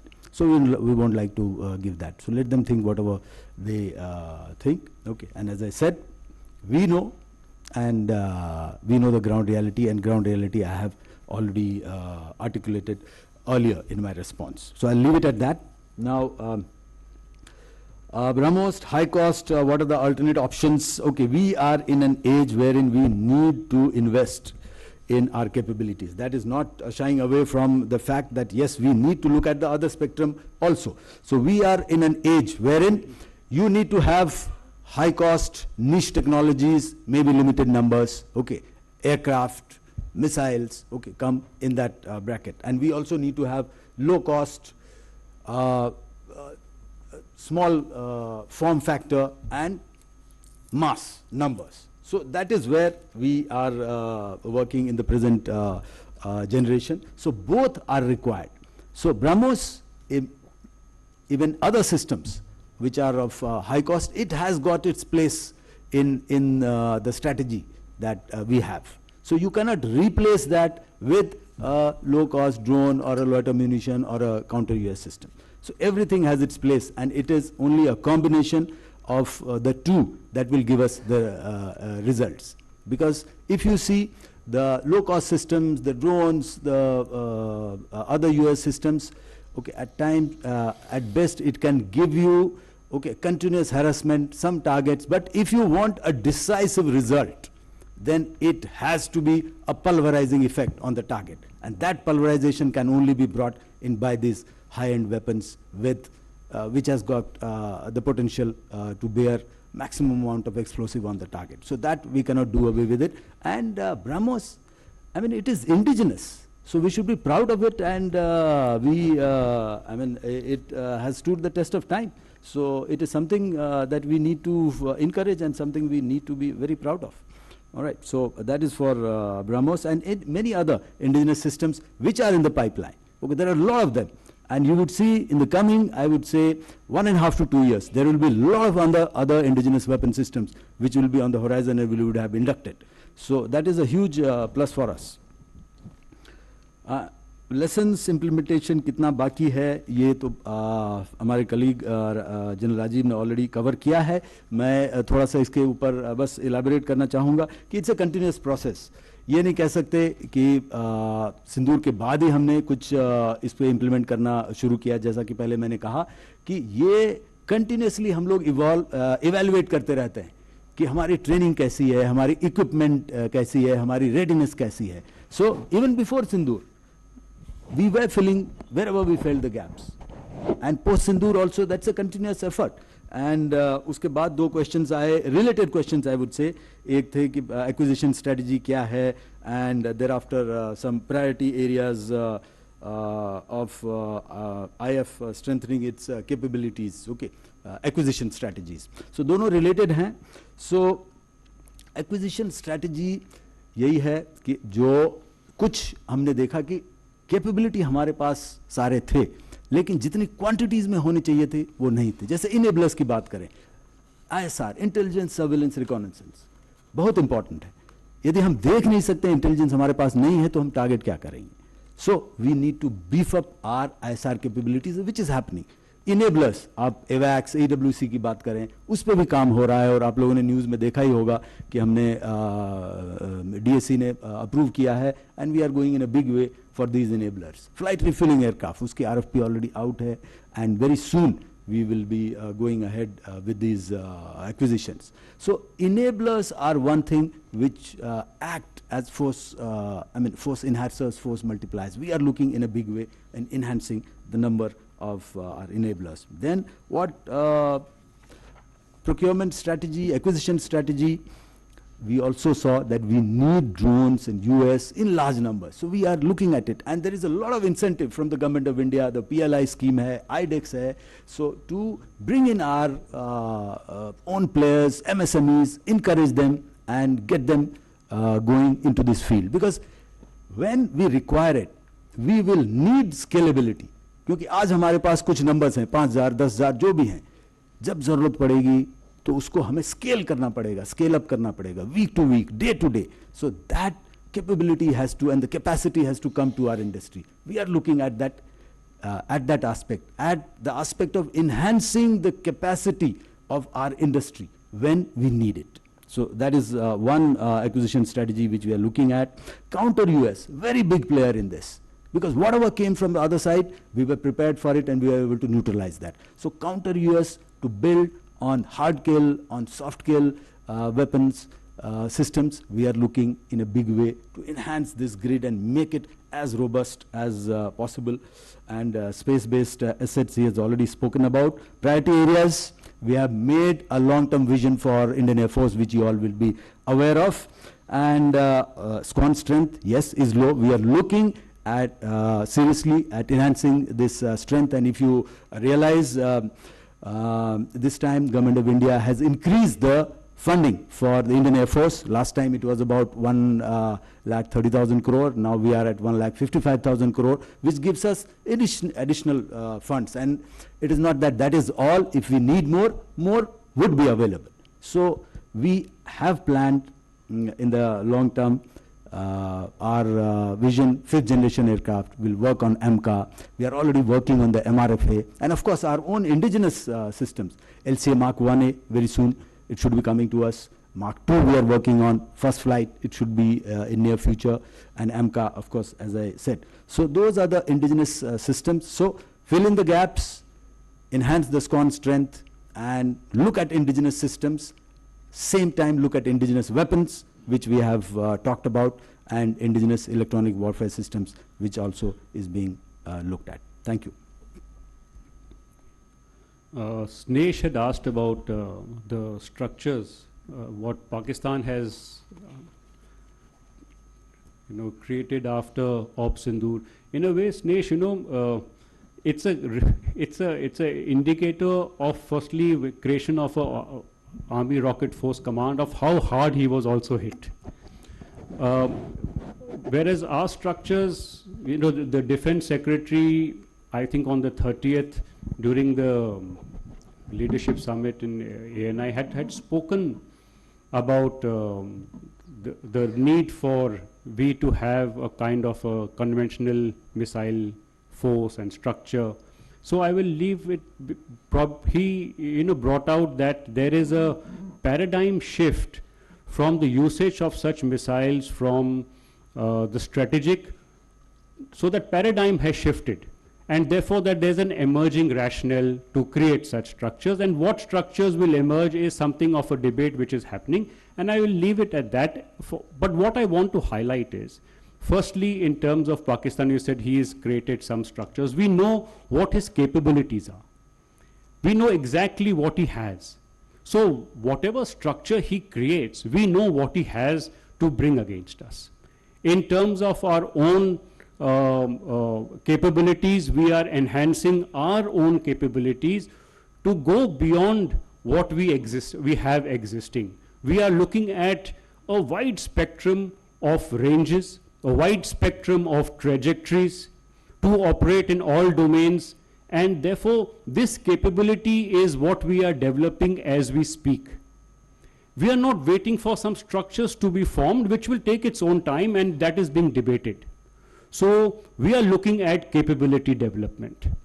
And in terms of the usage and employment of such vectors is very important. Now, I want to highlight that two important doctrines are being looked at in this regard.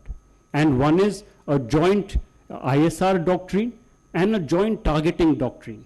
And both are very critical in this domain to employ such vectors when we bring it into a more optimal and effective way. And as is, we have a very effective delivery system. The enemy knows that we have potent force currently held with us, and in the future, you've seen some trials also from DRDO which have happened in the recent past. So these are all kind of vectors that we are now looking at, and we have a very efficient decision making and delivery system in place as we speak. I think it's time to close now, and we thank all the media people. Maybe I forgot your name, Sandeep. So Air Marshal Bharati briefed you on the procurement part. I just want to give two more. I think it's very, very pertinent questions which you asked both, and related to BrahMos and the drone part. And you have hinted, and in your question itself you have given suggestions to us. And you are right that we would not like to put all eggs in one basket, but we fight with what we have. And BrahMos, as Air Marshal Bharati said, there are alternate 1 to 2 years. We have other mix of long-range vectors which we are looking at engineers development taking place. Same thing about the drone question, very pertinent to a question asked, what is related to policies, procurement, how we are going to. And for that, the government is working out, and the gestation period from the conceptualization of a platform, how to induction that compressing the timelines, that is being worked out, and that solution will come through. Moment we have Atmanirbhar, definitely we have much more control our indigenous industry, so that aspect will be Sandeep, yours is a very good observation, and it's after a very long time we see so many number of aircraft carriers there in the Indian Ocean region, carrier battle groups. Till 5th May or 6th May, there were 3 carrier battle groups operating in Indian Ocean region. That was Abraham Lincoln, George Bush, and Gerald Ford. Gerald Ford has left, and now French Charles de Gaulle has entered Indian Ocean region. But that is what media shows you. But I can assure you, in this war, all domains, air, physical, land, if you ask about Army, you ask about troops at the 82nd Airborne Corps, 101 Corps, your mountain brigades, Army Rangers, Delta Force, a number of fighters which are Air Force, 100, 150 fighters. So all kinds of things are happening, and it's a multi-domain operations, and all forces comes into play. It's not individual one service which comes into play, but visibility is much more there. But also you would see that in Houthi, when attack happened and Red Sea, Gulf of Aden, you would find that the merchant vessels and the seafarers, the threat was there. Again, the carrier battle groups were brought in, and again in this time the carrier battle group, as I mentioned, that there are inherent strength of this. So what we are doing to enhance our capability, and it's an ongoing process, we look at in mixed acquisitions in terms of whether it is a balanced mix, that is subsurface, surface, air, whether it's space-based surveillance, as a cyber capability, all these things, including cognitive warfare, uncrewed assets. We look at a balanced mix of platform to undertake multi-domain operation together as an integrated joint operation. Towards that, lots of acquisition is happening. And you also mentioned about Western adversary, getting one submarine. all assets, long-term assets. It's in our horizon, short-term, long-term, how to tackle those things. We are keeping this thing, and that's why we would always like to maintain a conventional superiority against our Western adversary. And you talked about the Northern adversary. There are ways and means of handling things, and that could be in terms of asymmetric mindset, asymmetric capability, pinpricking. There are many, many ways of doing it, and that we are prepared for that also in the long term. I hope I have answered your question. Thank you. Thank you so much, sir. We come to an end of this press conference. We thank you all for coming all the way from Delhi, and especially people from local journalists. Thank you so much. Sir, we have finished, sir. We request the friends from media to please join us for lunch in the officers' mess. We'll guide you for that. Thank you.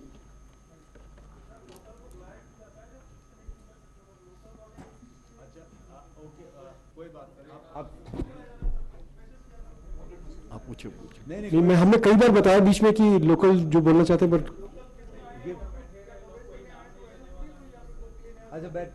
नहीं, आप बैठिए। आप जितने local लोग हैं, आप please अपने question पूछ सकते हैं। बैठ जाइए प्लीज। एंड कोई बात नहीं, लोकल मीडिया कितने हाथ खड़ा कीजिए, तो उसमें से 4 लोग प्लीज डिसाइड कर लीजिए और पूछ लीजिए। आई थिंक 29 काफी देर से आप हाथ उठा, आप पहले शुरू कीजिए, आपसे शुरू करते हैं। आइए प्लीज। सर, मैं Lokesh Chaudhary, network 10 TV channel से। मेरा सर सवाल है, जिस तरह से जो आत्मनिर्भर हम भारत की बात कर रहे हैं, राजीव सर ने कहा कि 65% स्वदेशी जो हथियार हैं हमारे पास हैं, लेकिन विदेशी हथियारों की आत्मनिर्भरता हम कब तक कम कर पाएंगे? साथ ही साथ क्योंकि जिस तरह से जो वॉर देखे जा रहे हैं, क्योंकि कोई स्वरूप नहीं होता युद्धों का, 2 साल चल जाए, 4 साल चल जाए, इसको लेकर हम आत्मनिर्भर कब तक पूरी तरह से हो पाएंगे? क्योंकि मेक इन इंडिया का जो सपना है वो पूरा कब तक हो पाएगा?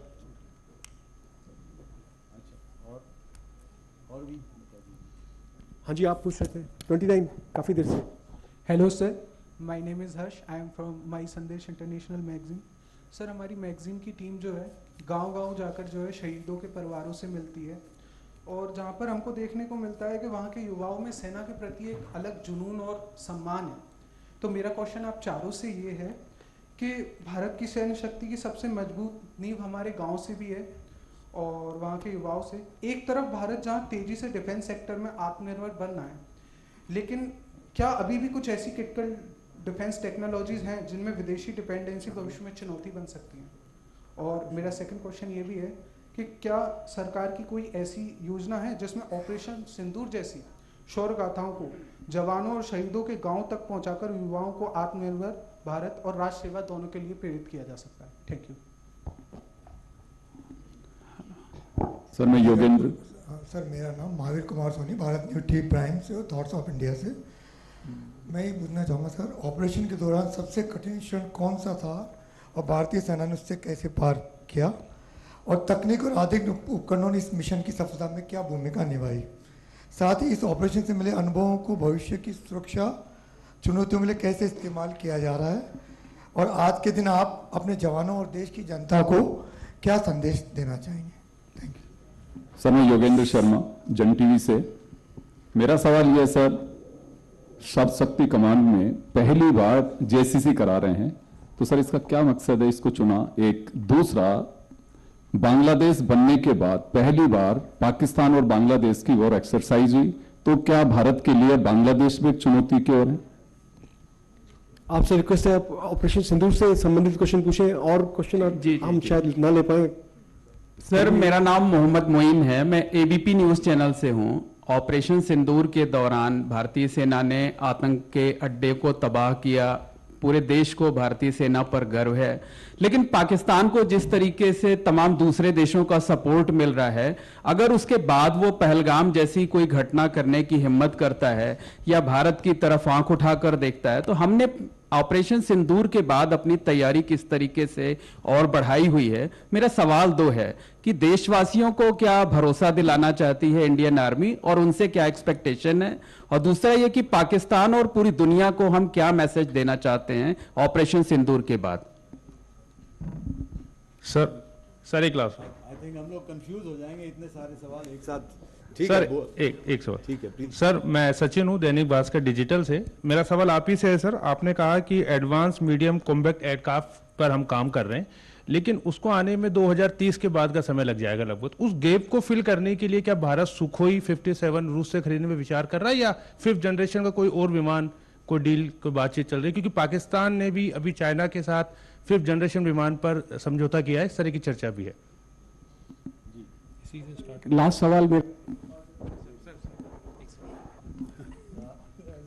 सर, ऑपरेशन सिंदूर हुआ एक तरफ और दूसरी तरफ भैरव बटालियन देखने को मिली। क्या भैरव बटालियन का अस्तित्व ऑपरेशन सिंदूर से रिलेटेड है और इसे किस तरह की ट्रेनिंग दी जा रही है? आप मेरे विचार में आप आंसर शुरू कर सकते हैं, प्लीज सर।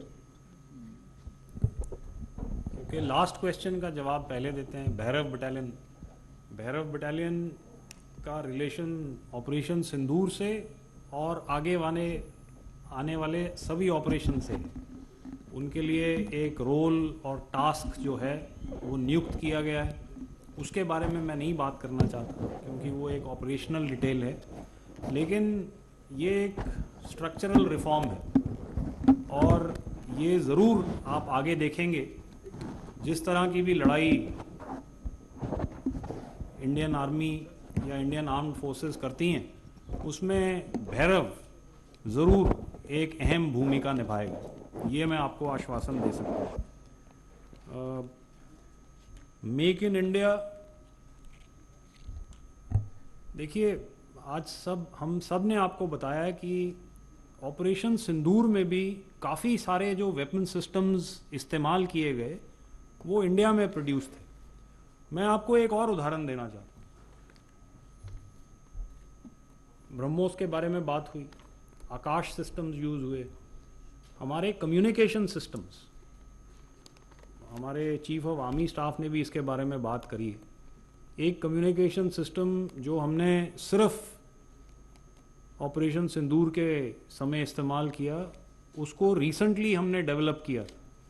तो अगर आप देखें तो हर एक फील्ड में ये प्रोग्रेस हो रही है। ये एक एरिया है जिसमें ओवरनाइट प्रोग्रेस नहीं हो सकती। आप नहीं कह सकते कि कल हम बिल्कुल 100% आत्मनिर्भर हो जाएंगे। एक प्रोसेस है, समय लगता है चीज़ों को डेवलप करने में। कुछ एरियाज़ और चैलेंजेस हैं। एक और सवाल था कि कौन से ये एरियाज़ हैं जहाँ पर ज़्यादा रिलायंस है फॉरेन सिस्टम्स के ऊपर। लेकिन मैं आपको बताना चाहता हूँ कि अगर वो रिलायंस है भी, तो आज हमारी एक कंडीशन होती है, अगर हम कोई फॉरेन सिस्टम यूज़ भी कर रहे हैं तो हम उन्हीं देशों के साथ कोलैबोरेट कर रहे हैं जो कि वो टेक्नोलॉजी शेयर करने के लिए अग्रीएबल है, ताकि हम फिर वो टेक्नोलॉजी को यहाँ पे डेवलप कर सकें और उसको इंडिया में बना सकें। तो प्रोसेस चल रहा है। अगर आप 10 साल पहले देखते तो ये परसेंटेज कम था, आज परसेंटेज ज़्यादा है। अगर और 5 साल के बाद देखेंगे तो एक ग्रेजुएटेड और प्लान्ड तरीके से हम आगे चल रहे हैं। रूरल एरियाज़ में ऑप सिंदूर का जुनून, देखिए काफ़ी हमने कोशिश करी है कि ये शौर्य की गाथाएं हम रूरल एरियाज़ में ले जाएं। मुझे ये सुन के, और ज़रूर जो मेरे साथ मेरे कॉलीग्स बैठे हैं उनको भी बहुत अच्छा लगा जब आपने बोला कि बहुत मोटिवेटेड हैं लोग।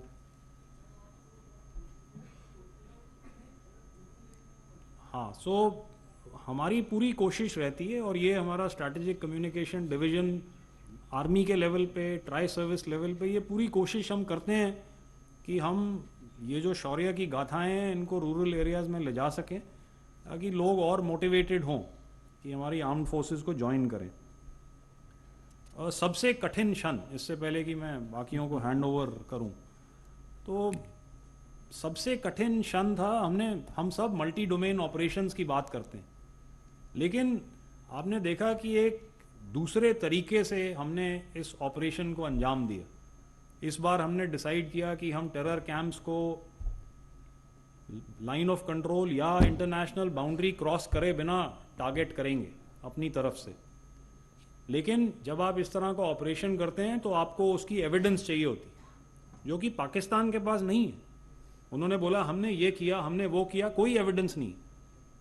आपको एयर मार्शल भारती ने या मैंने या प्रमोद ने वीडियोस दिखाए, वो कैसे आए? कोऑर्डिनेशन करी, आईज इन द स्काई भेजे, एक भेजा, दूसरा भेजा डुप्लीकेट, तीसरा भेजा रिडंडेंसी, ताकि अगर कोई फेल हो तो इस तरह की कोऑर्डिनेशन आप प्लान कर सकते हैं। लेकिन बड़ा चैलेंज है कि आपकी प्लानिंग पूरी मैनिफेस्ट होगी कि नहीं। तो वो क्षण जो था जब मैंने उस ऑप्स रूम में उन गोलों को टारगेट्स के ऊपर जाके हिट करते हुए देखा, तो प्रोफेशनली एक सबसे सैटिस्फाइंग क्षण था। उस वक्त तक वो चैलेंज था, लेकिन जब वो गोले जाके लगे तो वो चैलेंज ओवरकम हो गया। तो कुछ और सवाल आपने पूछे हैं, तो मैं आपको एयर मार्शल भारती को रिक्वेस्ट करूंगा कि वो बाकी सवालों का जवाब। Thank you Rajiv. I think इसके बाद लोकल मीडिया जो है यहाँ की, आप लोगों ने काफ़ी क्वेश्चंस हमें दिए हैं, और इसके बाद कोई ये गिला नहीं रहेगा कि लोकल मीडिया को चांस नहीं मिला, है कि नहीं? Yes, okay, good. तो रूरल एरियाज़ में पहले इससे शुरू करते हैं। रूरल एरियाज़ में ऑप सिंदूर का जुनून, तो आई एम श्योर आप लोग आज जो प्रेस कॉन्फ्रेंस अभी हो रही है उसको रूरल एरियाज़ में ज़रूर ले जाएंगे, लोकल वर्नाकुलर मीडिया में ले जाएंगे, तो उससे भी इसकी जो जानकारी बढ़ेगी, और काफ़ी कुछ होगा भी आए दिनों में, आप देखेंगे, ओके, कि कुछ रीच आउट किया जाएगा। और तो जुनून तो देखने को मिलता है, और ये बहुत you know it's a great reassuring fact कि स्पेशली हमारे यंगस्टर्स, हमारी युवा पीढ़ी जो है, उनमें इतना जुनून है और वो इतना चार्ज्ड अप हैं।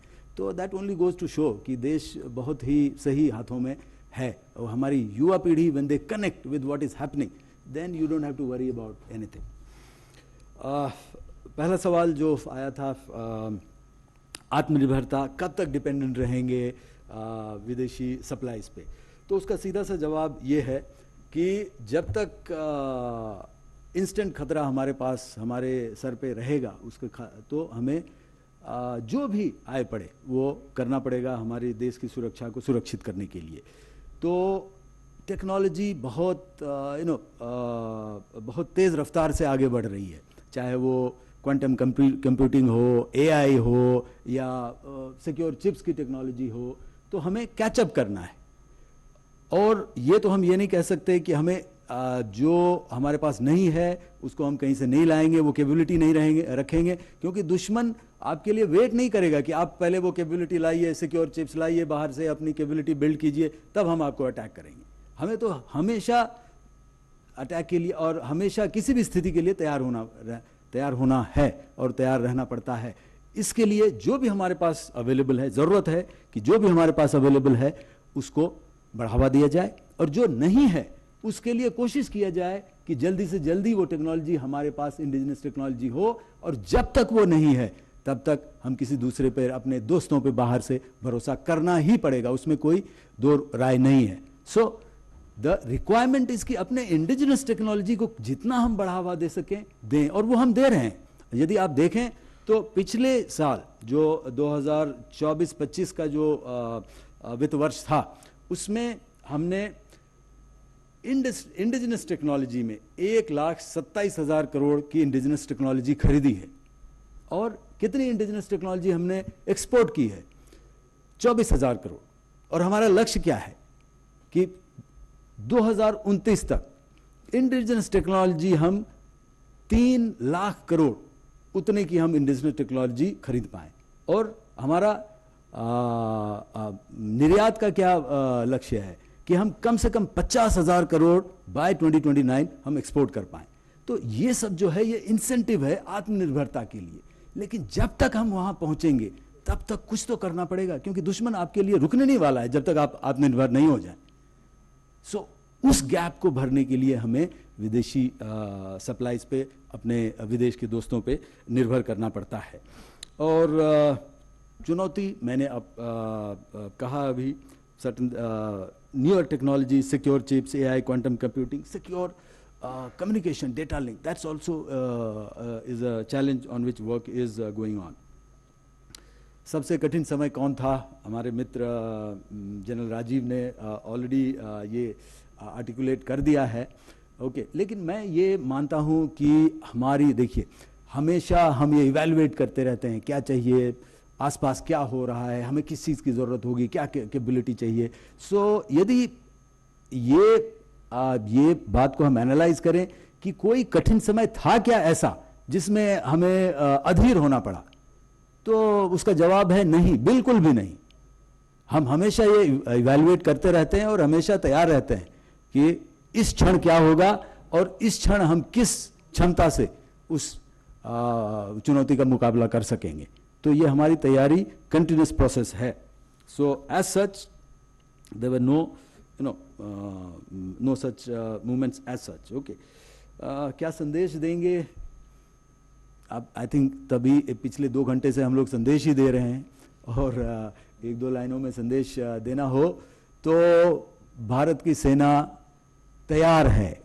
And as I articulated earlier, I mean सेना में हमारी सभ्यता है वो इनग्रेन्ड है। और क्या है हमारी सभ्यता? Live and let live. Survey, क्या है वो? सर्वे भवन्तु सुखिनः, सर्वे सन्तु निरामया। लेकिन यदि हमारी पीस वो भावना को कोई चैलेंज करता है तो we will come back at him और at those entities with a vengeance. That is the message, that we have the capability. So please don't dare us. Thank you. हो गया, थैंक यू। मैं जवाब दे देता हूँ 1 मिनट। मैं जवाब देता हूँ। सबके साथ लंच पे हम इंटरेक्ट करते हैं। ठीक है।